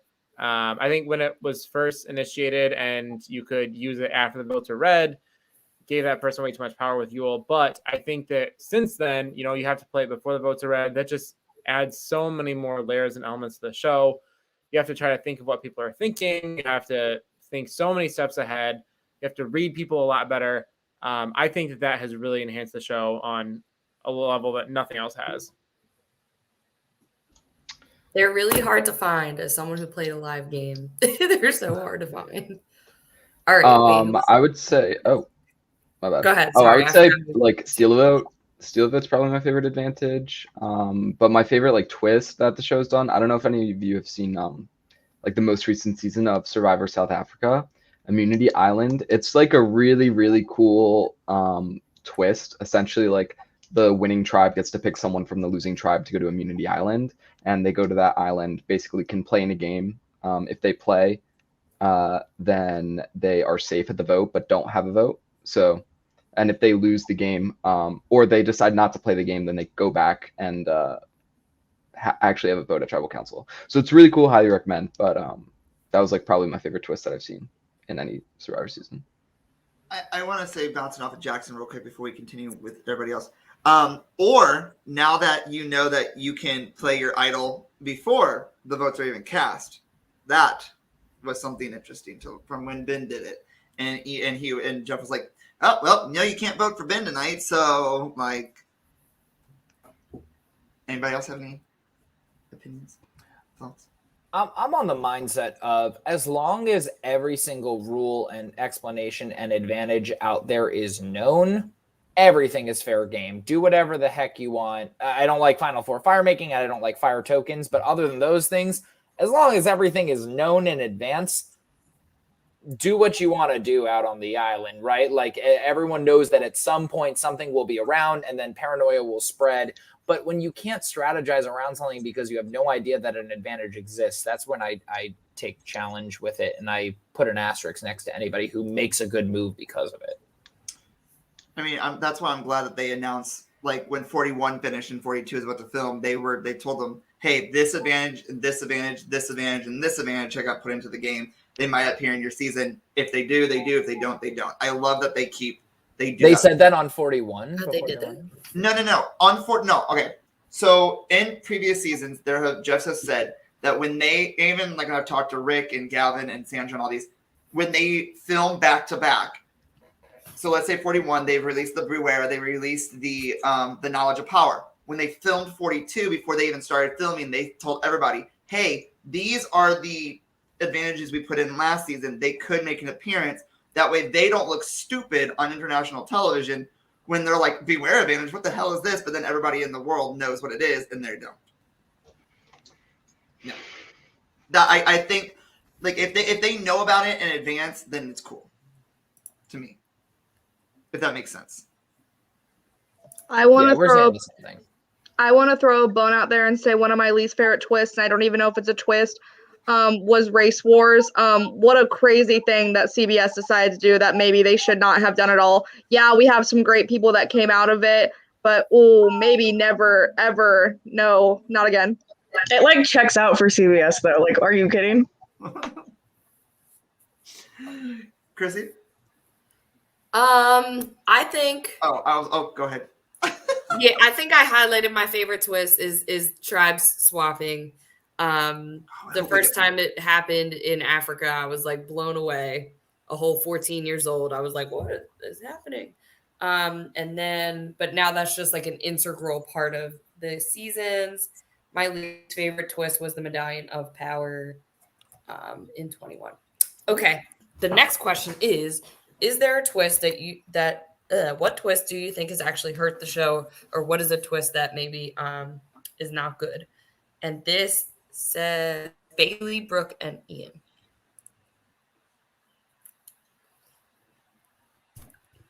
He pointed and everyone just stayed silent. Was I muted? Twist that hurt the show. It's a hard one. I mean, Final Four fire making did produce winners that would not have won the game. I think that is an obvious one. I had a feeling that was coming up. Yeah. Just like one that's like coming to my mind is like when they did the idol nullifier. It just like you found the idol for nothing and then somebody just gets to like tell you not to use it. Like that's just one that just popped into my head. But like the only big one I can think of is how much I hate Final Four fire making. Janet, Yeah. Rob. Yeah, I really think Final Four, that one really sucked. I think that, I don't know. I don't think anything has hurt the game enough to where I'm not going to watch the game anymore. I think there have been some where like, oh man, never do that again. That really sucked. But I don't think anything has hurt that bad. And if it did hurt, they didn't do it again. Except Final Four fire making. I hate Final Four fire making. Yeah, and to be honest, like some of the ones that they'll never do again, right? Like the Tyler Perry idol. Still, I don't think Tony would have won that season if it weren't for the Tyler Perry idol and the sudden final two, right? I think, you think about those types of things and you think, okay, well, that still produced like an incredible result because of it. Now, granted, I think Tony would have been brought back regardless, and I don't think he needs to necessarily be considered a winner to be able to do that, but then we wouldn't have had him win Winners at War as well. This is all sorts of spoilers, James, so hopefully all of these people aren't just going to go start watching. Well, you didn't say you didn't. Well, no, you did say it, but I did. You did say it, but one of them, and I had it in my head, and now I freaking lost it. Lost one of the worst twists. Oh, I know it was so long ago, but the Outcast twist. Because and it's funny, it's weird to say, but they said, oh no, we planned this, and then fast forward 10 years, and Jeff was like, oh no, we decided to do it after they all went home. They went off, had a bed, showered, and like, so. Yeah, they had more strength and they had more not more motivation, but they all had a united motivation to win that challenge and more strength and fuel. Can I ask a question about that though? Regardless of how it happened, how do you feel about the idea of multiple people coming back into the game at one time? Because in my opinion, my issue with people returning to the game, I know I wasn't asked the question earlier, but the reason why I feel differently, I don't mind that people come back as long as we know how many and we know, like, let's say like 2 people come back in together versus like the timing of like the final 6, I think is way too late. But to get 2 people back in early and see if they can integrate again, I don't mind that. Something like they kind of did with like before jury, like they did with like Big Brother, where they have the buyback. Yeah, and like 0 to 2 people can be coming back in. Yeah. Let's see if all those people can do it, but don't have something by like, final 6 is a stupid idea. Yeah, that it gives the person that gets back in, like, they really have to do so much to get a resume. And even like Chris Underwood did what he did with choosing to make the fire, and then like Natalie Anderson tried to mirror that, and I don't know. I just don't know how much. Yeah. Bailey said it in the chat. Let's go ahead and move Chrissy to the final one for this segment. So go ahead. And we lost Brooke. She'll be back. She's having issues with her internet. This one just says a quick rapid fire thoughts on the season that's currently on. Are you guys watching? Are you enjoying it? I, for one, am really enjoying it so far. The twists are a little hard to keep up with, but I'm picking up. or the advantages. Anyone can start. I'd say that I think this past episode was the first episode where I was like, oh, this actually is a pretty good season. So I mean, I'm pretty excited about it now. I was excited about it before, but like especially now. I really like 3 tribes always. I like how small they got as well. It's kind of cool. And my like thoughts for going forward. I mean, I think Sydney's gonna be merge boot. That'd be like my guess. But I low-key stand her as like a Survivor character, not as a person. She's like kind of iconic. And what else do I like? I like Liana and Shan, obviously. That was really cute. But yeah, I think it's great. Jackson? Overall, I really like the season. One, because we haven't had anything in years. Casting is like top notch. So many good characters to root for. I think in terms of the advantages, I think one complicated advantage would be okay. But since there's like 4 of them, they're like, what? I feel like that's where it gets too dicey. If they like pared it down to just like one beware advantage or 1 shot in the dark, 1 knowledge is power, that would be different. But I feel like there's too many things to try to keep track of. So that's where I don't really like that. I'm still waiting on this like monster they keep talking about that's gonna eat people or something. But overall, I like it. Yeah.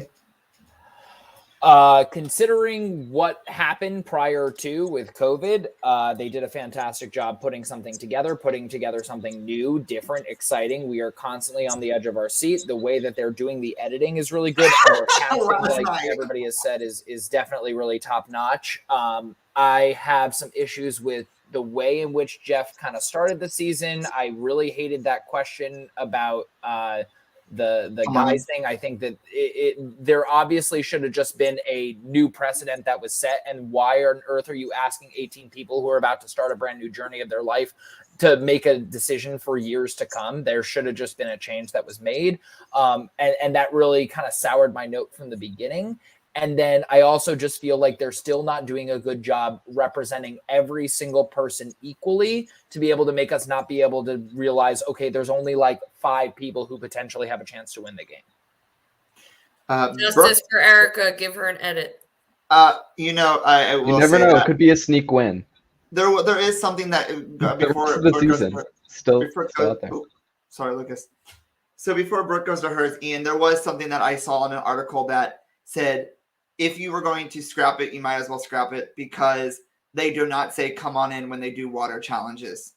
So if we don't care about it in the water challenges, why are we caring about it on land challenges? Like, might as well just scrap it. Swim on in. Swim on in. Brooke, your turn. Yeah, I have to agree with Ian. That initial thing that happened really did put a sour taste in my mouth as well. I think Mr. Probst was trying not to get canceled, as we've seen so many people in this past have. I respect the hustle, Jeff, but also you need to be the leader of the show and make that decision. Don't ask these people that, because if I was out there, I didn't like come on in, guys, because I don't think it's inclusive. But I'm not going to say anything to Jeff Probst. That man's a king to me. Why would I say that? Why would I make a decision that's going to impact this game? I am waiting for it to get good. It has been good these past 2 episodes, do not get me wrong. But my chronic problem as a person is that I don't like the beginning of things.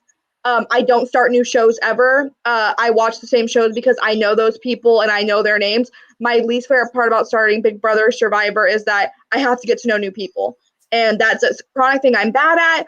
But with all these twists and all these things, I think it's been really hard for me to get into and remembering who has what and who's doing what. So I know it's going to get good, as most Survivor seasons do, and I'm very thankful we have a new season, but I'm just still holding out. Bailey? You're on mute. 1 second. There we go. I feel like I'm in the minority. I'm not enjoying the season. I really, really want to, but it's just the whole thing of drop the 4, keep the 1. I'm sick of it. I don't want to hear it anymore. I love Survivor so much. If it's not broke, don't fix it.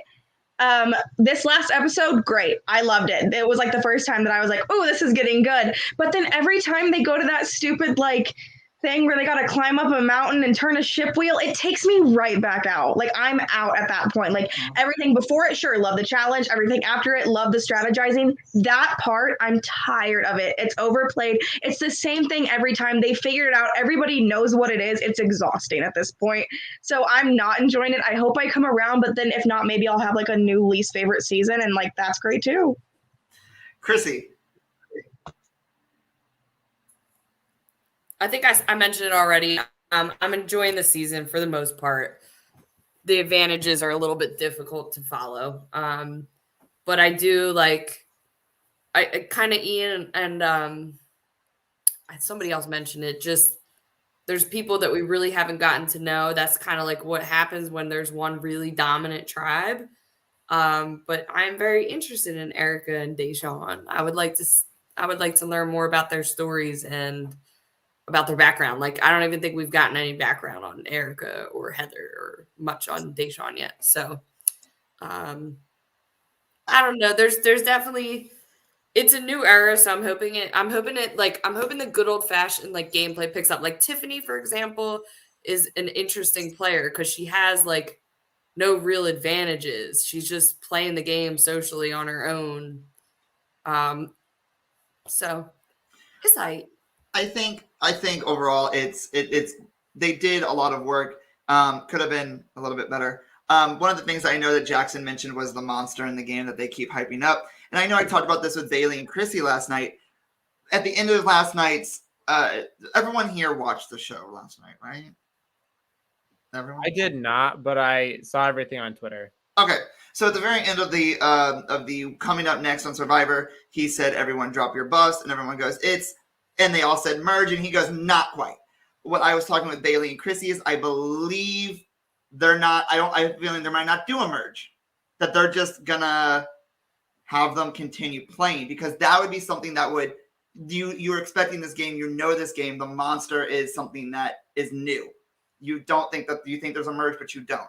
So like, we don't know if there's going to be a tribe swap. We thought last night there would probably be a jury's beginning. Like, there's so many things that you are constantly continuing to think about stuff that's happening, and you might not. Can you explain how you think there won't be a merge the entire time? I don't know. There was something the way that Jeff said, drop your buffs, and everyone was like, it's the merge time, and then it didn't happen. Like, and he said, that's not what you think. Yeah, but let's say they don't merge, and then Ua loses again. How do yeah. Does Shan just have to play Rhino by default? They got a straight oolonging going on over there. Well, guys, when we come back, we have some fun. We play some games. Oh my God, I don't have anything ready. Stay with us. For 12 years and 25 seasons, you've invited Survivor into your homes. You followed us across 4 continents, 18 countries, and invested in over 350 tribal councils. You're the most loyal and amazing fans a show could ever hope for. And thanks to you, Survivor is still the most watched show Wednesdays at 8. We thank you. And yes, I did steal it from Philippines. So before we started this episode, before we got everything ready to go, I asked you guys to think of 2 questions. So we're going to go through. I was going to have you guys holding up, but that's too much work. So we're just going to go through. The first question is, and I love how you're eating a chicken wing like it's a reward challenge. Get jealous, everybody. $500. Ian dropped off the perch. Probes bribed him with snacks. So the first question is, which player do you think you'd play the game most like? And we're going to randomly start this with Lucas. Okay. Yeah. I think I'd play the game most like Jay from Millennials vs. Gen X. I just think like if I were to like do an application, my marketing would basically be like I'm a floater, because I get along with like everyone, and I think I'd be able to go from like alliance to alliance, and that's kind of what he did. He was like strategic, but like also kind of charming and good at challenges. So that's what I'd want to do. Yeah. Brooke? Two people came to my mind, and that was two people that I enjoyed so much. One being Suri. I'm a very loyal person. I think Suri is loyal to her people. And for some reason, the other person that came to my mind was Keith Nail. He was just so enjoyable and so sweet, and I think everyone just loved Keith. And while I know I'm not good at lying, I'm not good at strategizing, but I'm there to make people love me, whether that be through humor or just loving them and listening. And I think that those two people are two of the most, I think, that I would love to be around. So I'm gonna say Keith Nail. Bailey? I have to play the game like my girl Sandra. Can't win a challenge to save my life, but I know that I can get everybody in the palm of my hand and I can run the game based off my words and who I'm friends with. And I know that I could win it that way, but I can't win a challenge and neither could my girl. Chrissy? If there's kind of two people, if we're going with like somebody who's won in a certain way, the two people that come to mind are actually really old school players. They are Ethan and Vesepia from 3 and 4. They're just really strong social players that knew a lot about their tribe mates and connected with people and like really connected with people like emotionally. And I'm pretty good at that. And then also Mama C. Ian? You can finish that chicken wing? I want to start off by saying no one will ever play like me. But I do see a lot of similarities, or I just respect a lot of the way in which Adam had played. I like the fact that he will always be upfront and say, I am targeting you or I am not targeting you for game-specific reasons. Here's the way that we can actually discuss this and make a decision going forward of whether or not we can work together all the way through or not.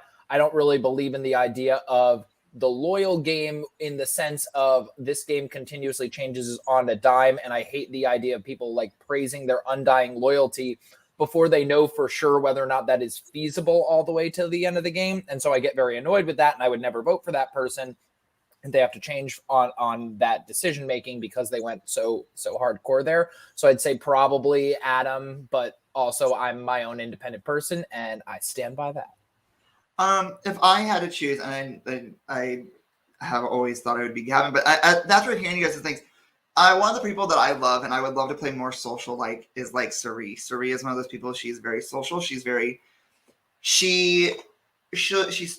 social to the point where you start to believe her, just like Sandra, and then they flip on you.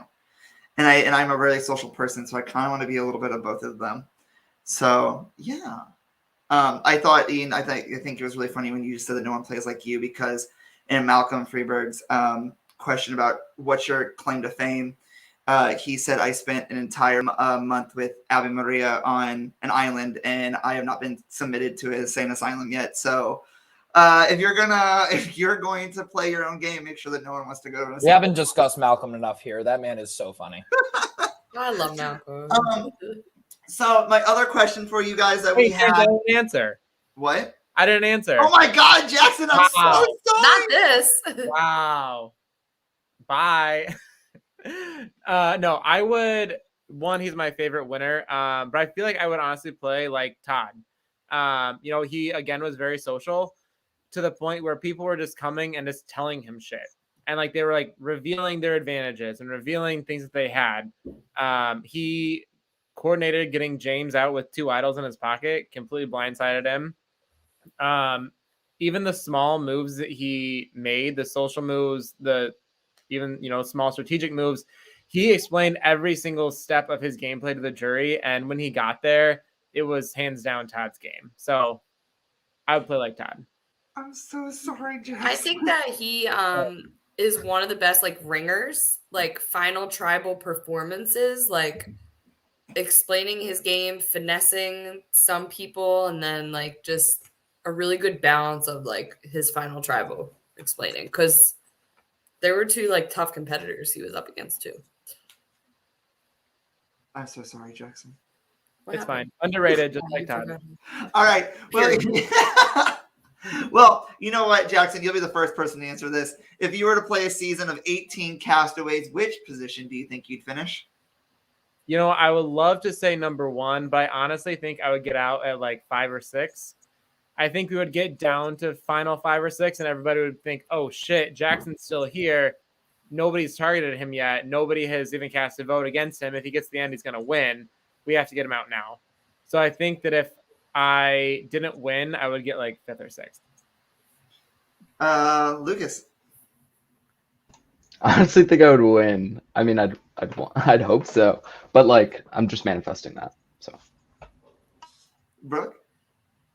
I'm gonna be like 4th, 5th, 6th, Rob Goddess position of where, not that I'm good, but they're gonna be like, oh man, Brooke's so nice. Like the jury might like her, and that's where I'm gonna place. I'm not good at anything. I'm not gonna win, and I'll tell you that right now. I'm not winning. So I'm there to have a good time. Bailey.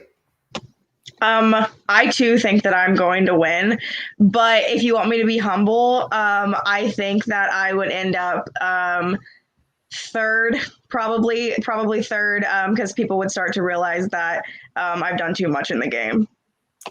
Chrissy? That's tough.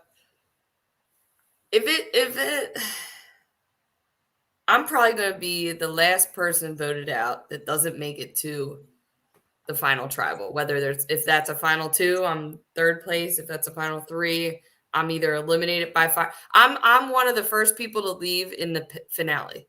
Like I'm one of the first boots, like 654. I just know my track record. I just know. Ian? The only way I wouldn't get 1st place is if I was sitting with the 6 of us and I get 6th place to all of you. And no, James, that doesn't include you. You're getting out before me. Are we doing a safety chain right now? No. Okay. So I actually wrote this down. I said that I would not win the game. I would actually be the first member of the jury after merge. Because my favorite line, I don't remember who said it, was, if I don't make it to the merge, I will never have a relationship again in my life. So, but yes. And then the last question I wanted to add in before we get to our interview with Lisa is real quick, just go through, tell me your favorite line from Survivor. It can be a line that someone said. It could be anything. Just tell me your favorite line. And we'll start with Ian. No, Lucas thought it was gonna be him again. Ian? I don't know if it's my favorite line of all time, but it's a good, most recent one. It was he calls out money, and you might have well just said tribal because that's where we're going. Yes. Jackson. Oh boy. Honestly, anything Courtney Yates ever says is hilarious. I'm trying to think of a specific one. No favorites off the top of my head, but she just had so many one-liners on both of her seasons. Lucas. I'm gonna be forget you, go home, goodbye. Crystal Cox. So good. Brooke. Wow, I didn't think I'd be talking about Keith Nail this much in my life, but I have 2 favorite Keith Nail quotes, and one is, I say stick to the plan, and my other one is when he said, if ifs and buts were candy as nuts, then we'd all have a Merry Christmas. I love Keith Nail. I did not think I would talk about him this much, but I love Keith. Bailey? Mine are both from Sandra, but one is when she said, well, as long as it's not Sandra, I'm happy. And then, of course, the queen stays queen. Chrissy? I got a couple. I'll do, of course, it's an effing stick. From 16 Eliza. That was funny as heck. And then when Sandra, before she has to align with Russell, when she's trying to vote him out in one of the pre-merge episodes, she holds up the parchment. She goes, you got to get in the ocean and wash your ass because you smell. So you got to go, or something like that. She tells him she's dirty and he's got to get in the ocean and wash his ass. That was funny. Then also Wentworth does not count. Wentworth does not count. I think mine would be any of the times that Jeff is sassy to any of the players. But there are 2 that stand out to me. And it's in Philippines where he goes, everyone's doing really well in this challenge except for Abby because she's sitting out yet again. And then it was when Ozzy got sent to exile. He goes, maybe he'll actually find an idol this time that's actually real. That was not Ozzy. That was not Ozzy. Whoever it was, I don't remember right now. I liked when Jeff asked JT if he wanted his tooth. Oh yeah. Yes. Guys, I want to thank you all for coming out tonight. We do have so thank you guys for being on here and spending an extra amount of time with us that I thought we were going to. But you really can't plan this when there's a great panel with you guys. But guys, if you guys want to stick around, we do have an interview with Lisa Stanger, the winner of Survivor New Zealand, Thailand, and that is coming up right now. If you guys want to say bye, you guys can wave. Bye, y'all. I am so excited. I am about to sit down with Lisa Holmes, the winner of Survivor New Zealand, Thailand, and talk about her, to pick her brain a little bit about her time on Survivor New Zealand and just learn more about this incredible woman. So if for those of you guys who do not know who she is, let's take a look. 3 votes Tess, 3 votes Lisa.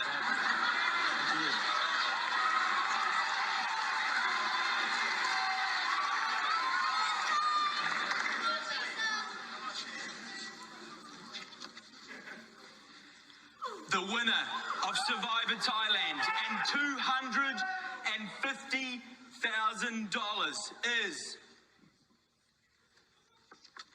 Lisa. Ladies and gentlemen, please welcome Lisa. Lisa, how are you this evening? Hello, I'm good. And I always get a smile on my face watching that, obviously.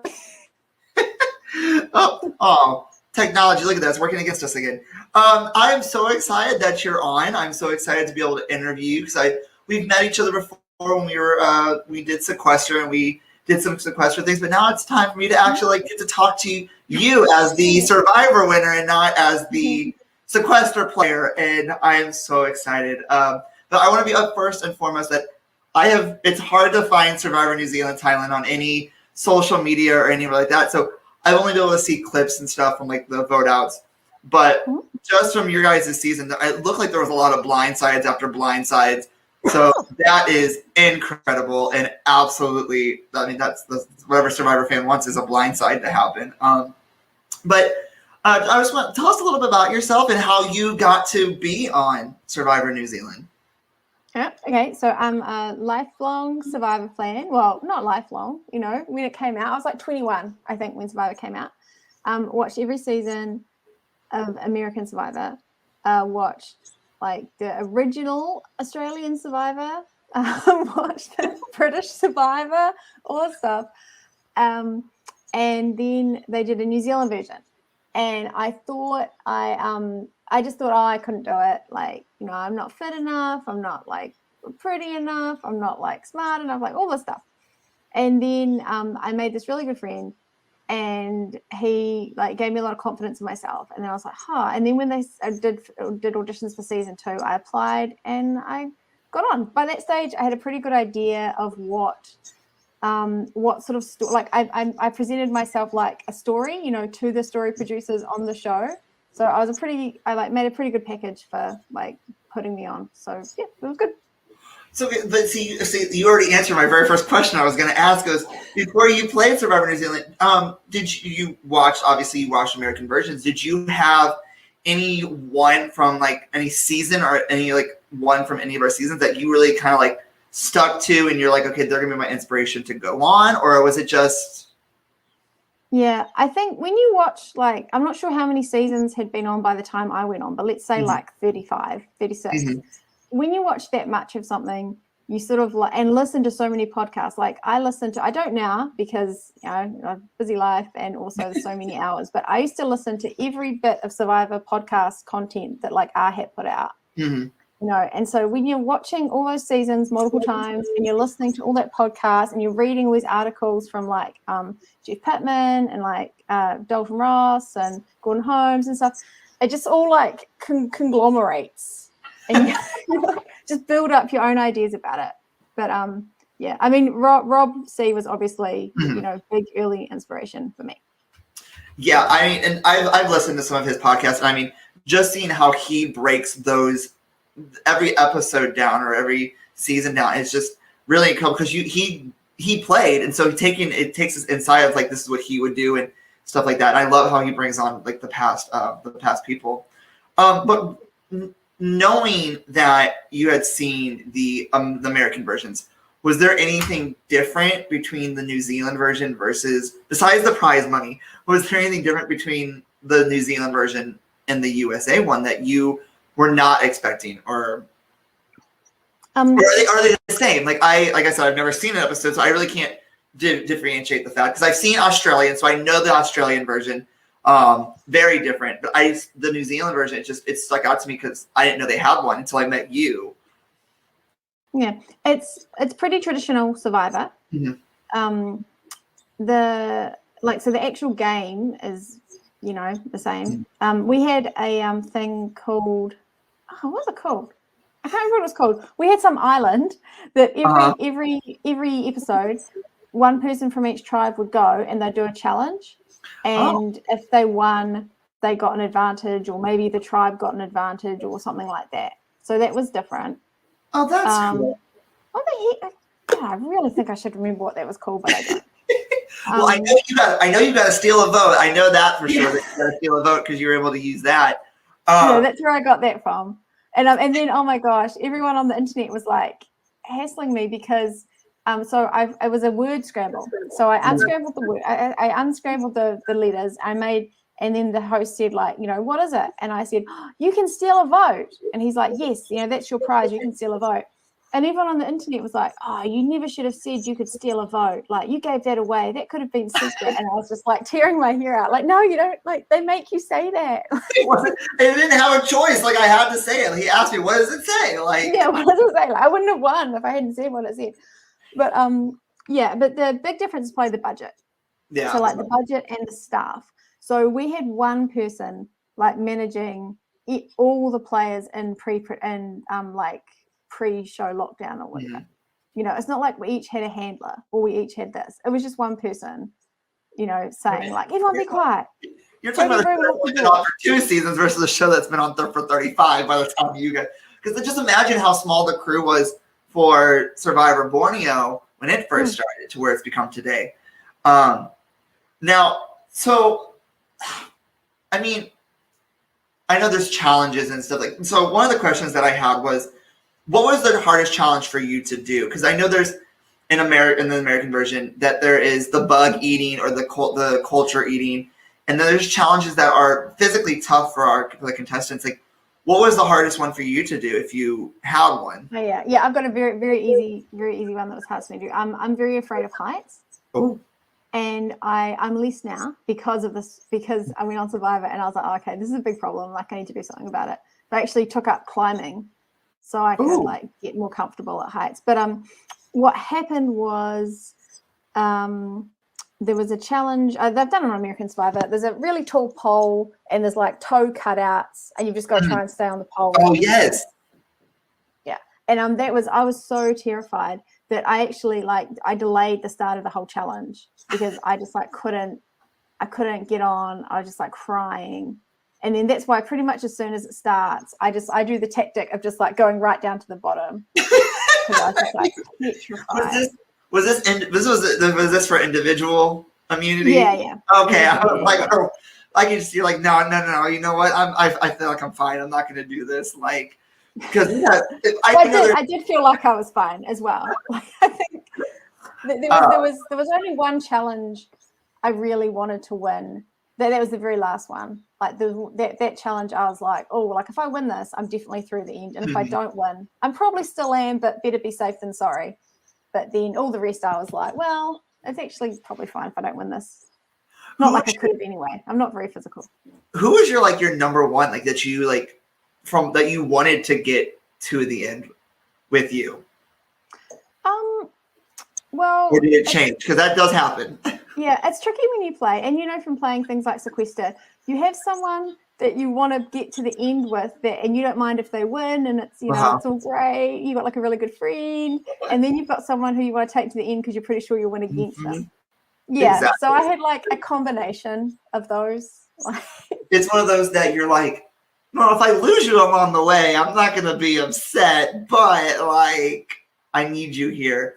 So I mean, going off that, I think one of my favorite things I saw, and like I said, I've seen the tribal councils where you guys vote, and I think the one that I love the most, and they do it in like a little YouTube thing, it's you're smiling so happily, and I have an image of it, and it's when you voted off Matt, and I believe you took a little book of section from Suri, and you got the 3-2-1 vote, and you voted off Matt, which I can see if I can pull it up real quick.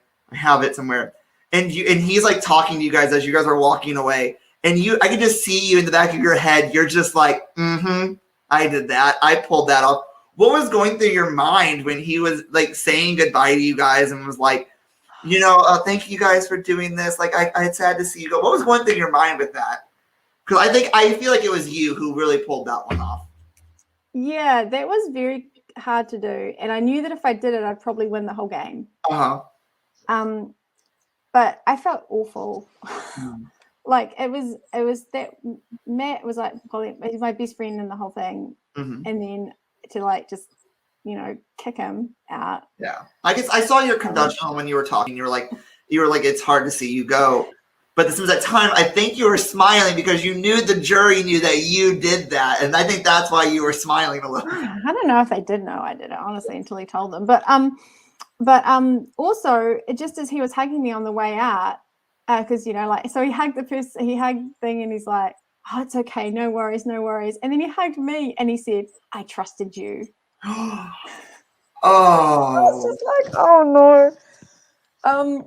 But also when people are leaving, they feel so bad that you want to be like, oh, it's okay, like it's okay, like I still care about you, like, ooh. So I don't know. I think it's more of that sort of energy than like, yeah, in your face. But I was very relieved. I think is probably the biggest feeling.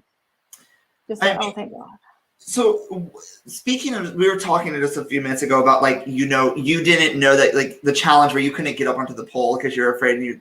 Was there a moment that happened in the show or during the filming of your season that you wish had made it onto air, like onto the TV, that did it? Yeah, there are a couple of things. One was, even though I wasn't very physical in the challenges, I was very good at puzzles, but I was also very good at strategy of the challenges. So like we did the one where people have a pole on their back and you're putting weights on it. Yeah. And like I think one of the main reasons we won that is because I realized that the bags are all different. We want to, like on our own people, we want to put similar size bags, smaller size bags, and we want to have them like closer to the center and things like that. So, and they never really show any of that. Spoiler alert, she's giving you guys secrets. Be careful. Take this away. No. Then people will say things like, oh, well, she was never any good at challenges. And it's like, yeah, like I knew I wasn't going to be able to personally hold up those poles myself, but, I did bring some stuff. Yeah, and then the other thing is, I think because they're trying to make a story, there's things that I got credited with that I didn't do, really. Like Tara blindsided Brad. And they, even in the finale, they were like, Lisa, so you blindsided Brad. Like, what is that like? And I think I even said, like, oh, I think actually Tara did that. It's just things like that, yeah. Well, I mean, okay, so we're talking about these challenges. Was there, and it might have been in yours, and it might not have been. Have there been any challenges that you're like, oh, I could do that, or like, oh, I couldn't? Besides the tower with the heights, since you watched 35 seasons before 35 seasons before you going out. Was there a challenge you were like, I really hope they do this challenge because I practiced this, or? Yeah, there was two. One was the Hanoi Tower. Okay. Yeah, I memorized all the combinations for that. So if it was like a 4, a 5, or a 6, I knew exactly. Like I would have just smashed it, but we never did it. And every time we went to a challenge, I'd be like Hanoi Tower, and it never was. And the other one was gross food eating. We never did that, and I've just got amazing willpower. Like I just know I would have been able to just be like, oh, don't care, I'm eating it, and I'm going to do it fast. But yeah, never came up. See, I think the two that first off, the bug eating one, I have always told people I am okay with trying everything one time. And if it comes down to it, and that one time has to be to win either immunity or to be safe or travel reward, I will suck it up. I will do it because I'm like, first of all, you never know if you're going to like it. And then the other one that I've always wanted to do, and I can't think of now that I'm actually talking about it, I can't think about it. It's the one where they have to keep dropping the balls into the spiral one. Yeah. Because I think my mental, I'm not really good with like multitasking that well, so I have a feeling like that will really push me. And I'm one of those people that I'm up for a challenge. So I think that one I would love to do. Granted, I probably would drop out within 2 or 3 balls, but still. But no, I mean, so have you been catching up on this current season that's on, or? Yeah, so what are you talking about? The first new Survivor in like 18 months. Exactly. I just remember like when they were announcing it, and then the Survivor Wednesday came, and everyone was posting like, "This is the thing we've been waiting for a year and a half." Like, well, let's go. And it's 29. So, what is your overall thought? Now, granted, by the time this interview happens, we're gonna be about a month in, but as of now, mark this day, October 5th, everyone. This is when this interview happened. So we don't know what's going to happen. What are your thoughts so far? It's a 26-day game. They've changed it up. There's more twists in it. What is your so far overall thought about it? Okay. I don't like anything that makes it tougher on the players because from being there, I know that it's already very tough. Even if they give you like a lot of rice and water and they give you stuff to help build a shelter, which they didn't do with our season. But even if they've done that, still incredibly hard. And as the season goes on and you get hungrier and tireder and weaker, the game doesn't get better. You know, you don't get smarter, you don't get better at challenges, you don't have more energy to do stuff. So I think that's a mistake to make it rougher physically on people. But I love the cast. I love them so much. I've really missed Jeff at the start of the thing when Jeff was like, "Oh, you know, we've missed you." I was like, "I missed you too." That's exactly what I did. And I think what I like about it, and this is up to you too, if this is your opinion. I love the fact that they're coming up with more. It's becoming riskier, and I love that because, like, with the prisoner's dilemma, especially in the episode where Xander doesn't have a vote right now, and this could change. He could probably have a vote now, but the fact that Evie had to be very careful with if she wanted to risk it because that would have been 2 people down. And I love the fact that they're playing a little more onto the aspect of, are you wanting to risk it or not? Because if you risk it, your tribe could have 3 votes instead of 4. So, what are your thoughts? What's your thoughts on the prisoner's dilemma? It's having it in the first episode. I thought was very strange, because there's not that many states. I mean, I know they've got small tribes, but I don't know. I mean, I prefer a more vanilla season. I think the strength in Survivor is the personal relationships and the personal the people's individual strategies. I think the best game, any game, is one that's quite simple, but then you can innovate within. That's how things like chess and all that stuff has lasted so long. Is that your view on the shot in the dark die as well? Yeah, everything like that. I'm one of those people who's saying go back to like one isle, a tribe. That's it. And I think then you get like really interesting. Because the one thing I love about the one idol is I know it was in Survivor Philippines when they had one on there was the little dragon or little bull, and Malcolm got one, and Ali Maria. And the thing I like about that is had Malcolm got that blue one, and then they had not found Ali Maria had not found the yellow one, he knew exactly where it was, so he could have had the benefit of having 2. And that's the thing I like about that is there's only 3. And so once it's out, but the thing is Malcolm never used it. So I mean, and I think they're trying to evolve, but I think the same way, I love the fact that they're doing, I know why 26, I understand the 26 days. The 26 days because they couldn't keep them for so long because of quarantine. Like logistical reasons. Yeah.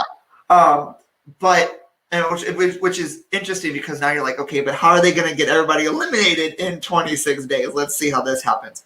I think they're trying. They try new things, and like always, they'll try it. And if they don't like it, then they will get rid of it. Like Edge of Extinction, like he said, that's not going to come back for a while because no one really cared about it. Me, on the other hand, I love that because it gives you them that I love a little bit of a second chance, but not always. So.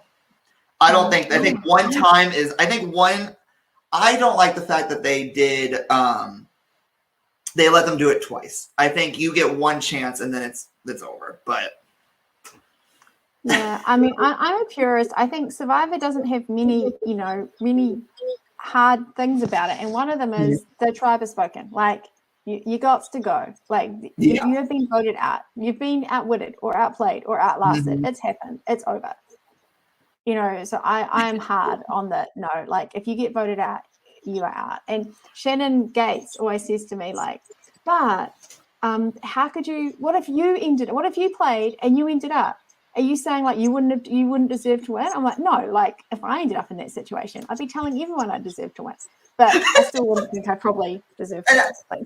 I think that's the same way. It's like I would love for there to be like a second chance, but. I'd always tell people, I was like, if I go out third, I go out third. Like it's just I didn't have the ability to outwit or outplay or outlast anyone. Yeah. Or maybe you just got unlucky. Exactly. It happens to a ton of people. So based off of this and going back to the normal square roots of just having a normal Survivor, is there any tips or tricks that you could give to someone who wants to be a future Survivor? I think getting on is half the battle. So you need to be really like self-aware of what you're bringing, how you come across, why people would want to see you on TV, all that sort of stuff.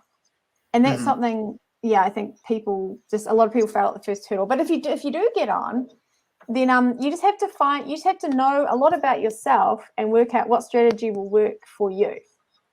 So I worked out probably what people would think about me and what I could do, what I could bring, and I managed to like mix all that up to be like a strategy that worked. But you also have to be super adaptable because there's no point really thinking because it's like filled with moving parts, that game. Oh my gosh. Exactly. And there's blind sides that are blind sides. So for obviously by now, I hope people knew that you made it to the final three and you won after watching that first video, but you didn't know you were going to make it to the final three. But being a fan of the show so much that when you actually got to sit, when you knew that you were in the final three and you were sitting there, what was that feeling like to finally be sitting at the final three and getting to plead your case to the jury? Very tense. But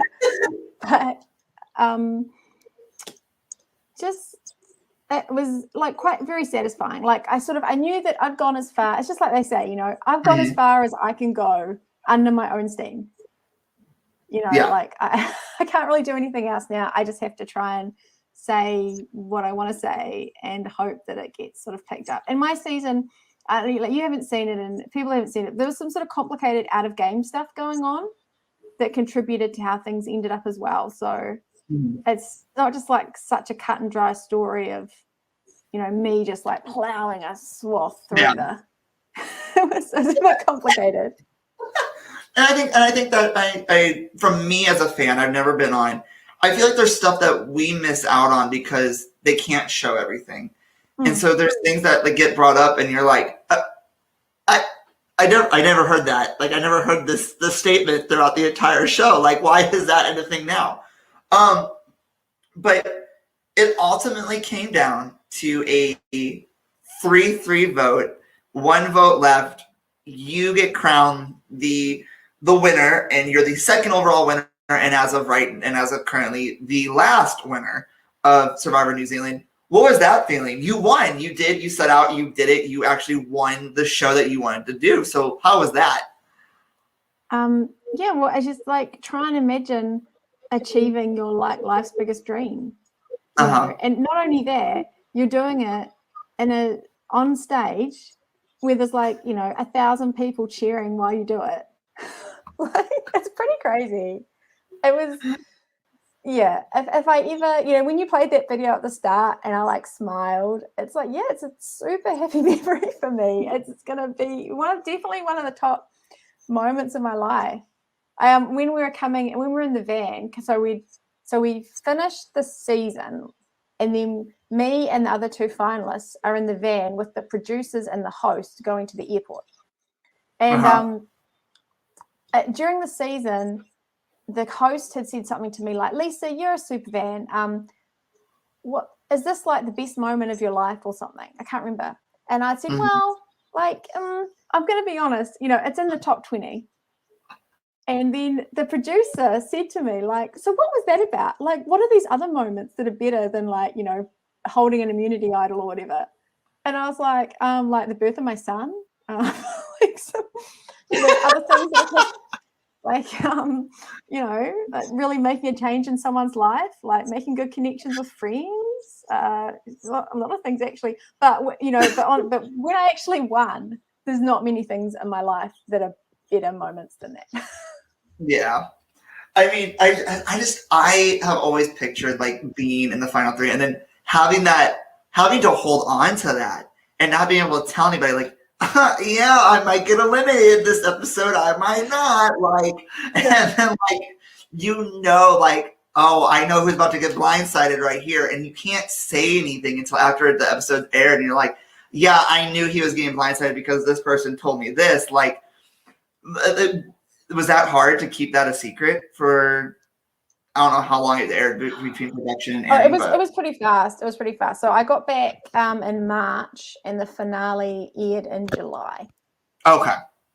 Yeah, that's a big turnaround. Unlike these versions of American versions when they film in April. Yeah, I couldn't do that. So the hardest part.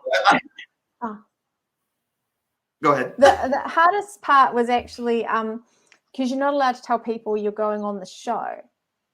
So I told people that I was one of my relatives runs this volunteering organization, and so I told people that I was volunteering overseas, and that's fine. Like that makes sense. But then I'm like, oh, I'm not going to be in any contact, and they're like, oh, well, what? This doesn't sound very safe. Where are you going? I'm like, oh, just like, Southeast Asia. And they're like, oh, well, whereabouts? I'm like, well, just around. They're like, where are you staying? I'm like, oh, a variety of places. And that was really bad. And even worse, you get the unearned praise for volunteering. So people are like, I just want to say, I really admire that you're taking this time out to contribute to a poor local community. And I'm just like, oh, thanks. So that was probably harder than like that's where you were. Yeah. And then people are like sending me like pictures of like TV, like, what, is this you? Oh, and then you come back and you're like half dead. You're like crazy and half dead. And people are like, what happened? And you're just like, oh, look, I'm just taking some personal time. Okay. Like, pass me that cheeseburger and let's just talk about something else. Very weird.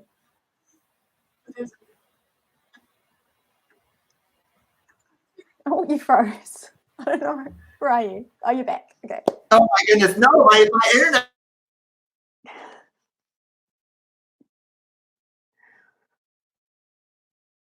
Okay. I'm taking over the podcast. This But is now going to be Survivor New Zealand Recap podcast. Welcome to Survivor New Zealand Recap. We're an unedited podcast, so anything that happens during this interview happens, and we don't edit it out. So we actually met through Sequester, and which I think was cool because during shutdown everyone got to meet people. But we're gonna end this on a really fun, uplifting part.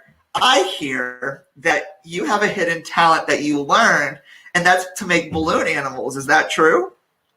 Yes. So I like sequester, but from playing, I noticed it was like a little bit boring when you're waiting for all the votes to get counted or whatever. And so it also is like those parts can be a little bit boring to watch. So I thought, what would be something entertaining? And I thought balloon animals, because I've always wanted to learn how to make them. So I got this book and I got some balloon animals. And over the course of a game that I played, I learned how to make balloon animals. Downside was when I was like doing all the twisting right near my microphone, apparently it was very deafening. But then no one told me. But then eventually someone was like, oh, that's really loud. And I'm like, oh, okay, I'll just mute myself. No worries. And that's the story. And I ended up with a table full of balloon animals, and I can still make them. Anyone, I encourage you to take up balloon animal making because it's very easy. Well, Lisa, thank you so much for agreeing to come on and be a part of this special. Guys, if you guys want to follow Lisa, her Twitter is at Lisa Stanger. Thank you so much. Like, just being a Survivor fan, to be able to talk to you and get to know you and your experience on a show that's completely outside of the United States was incredible. But thank you so much for coming on. No worries. Thank you for having me on. And You're if anyone's welcome. got any questions or has seen the season, feel free to message me on Twitter. I'm happy to fill you in. There's a lot that I missed, so there's a lot that I'm gonna have to find a way to watch Survivor New Zealand Thailand outside of YouTube and be like, oh my goodness, Lisa, I didn't know this happened. Like, oh, that challenge you said you didn't like. Yeah. The 16 new survivors think they have time to prepare for the game, but we're tossing them overboard with just the clothes on their backs. When it comes to twists, Survivor wrote the book. No supplies. It was just shocking. No food. I'm starving and my mind is just going crazy. No extra clothes. I'm wearing a dress. He doesn't have on any underwear. I don't want to see none of that mess. Don't miss the 90-minute premiere of Survivor Pearl Island, CBS this Thursday night at 8, 7 Central. That was a good interview. I loved being on with her, taking that time to talk to her. So I'm so sad. I love when you accidentally cut out and she was like, I'm taking over the podcast. I'm taking over the podcast. This is going to be the Survivor New Zealand podcast. And I went, oh, I heard, because I didn't hear that because I was trying to figure out how to get that out. Yeah. But Chrissy, this was fun. This was a fun time. I had a blast. It was excellent. I mean, I can't wait to have them all back on the screen, back again. You guys should have seen the private chat. The private chat was absolutely hilarious with all of us. We all were just having a hoot and a holler, which was fun. But we should do something with them like postseason, like even if it's not aired, just like a discussion. Just doing something like a discussion. I think that'd be fun. We are always looking for more ideas, more fun things to do. This was an idea that someone came up with, so we said, why not? Let's do it. And here we are. We did it. So, Chrissy, I think there's only one thing left for us to do tonight since we are 18 minutes over what we said, and that is to drop our social media. So we'll go through those, and yeah. I actually got 2 new follows. Shout out to Cheryl for adding me on the gram, and to Brooke, who just added me. It was a panelist. There's my Instagram. If anyone else wants to add me. At @CRossMac_4. Follow me. Oh, you want to follow my dog? Hers. She just posted some new pictures today of her time at puppy school. If you guys want to follow me, my Instagram is @JHanton. We got some new followers tonight, and I got some new followers from this show as well. Our Instagram for our show is @CJ UNEDITED podcast. We love to see you guys follow us. Interesting things are going to be happening soon, so get ready. Email us at CJ UNEDITED podcast, but most importantly, follow our link tree. Just look at our link tree. It gives you everything insta there. Guys, next show, October 28th, it's our personal interest piece and what's next. We are both going back to the very beginning. We're not going to tell you guys what it is, but just be paying attention to our social media. It's going to be exciting. Anything else you'd like to say, Chrissy, before we head out tonight?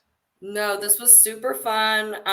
Justice for Erica in the edit of the current season. And thank you so much to the panelists and for you for all the work you put into getting it ready. And Adam, if you ever watch this, please follow me back. Thanks.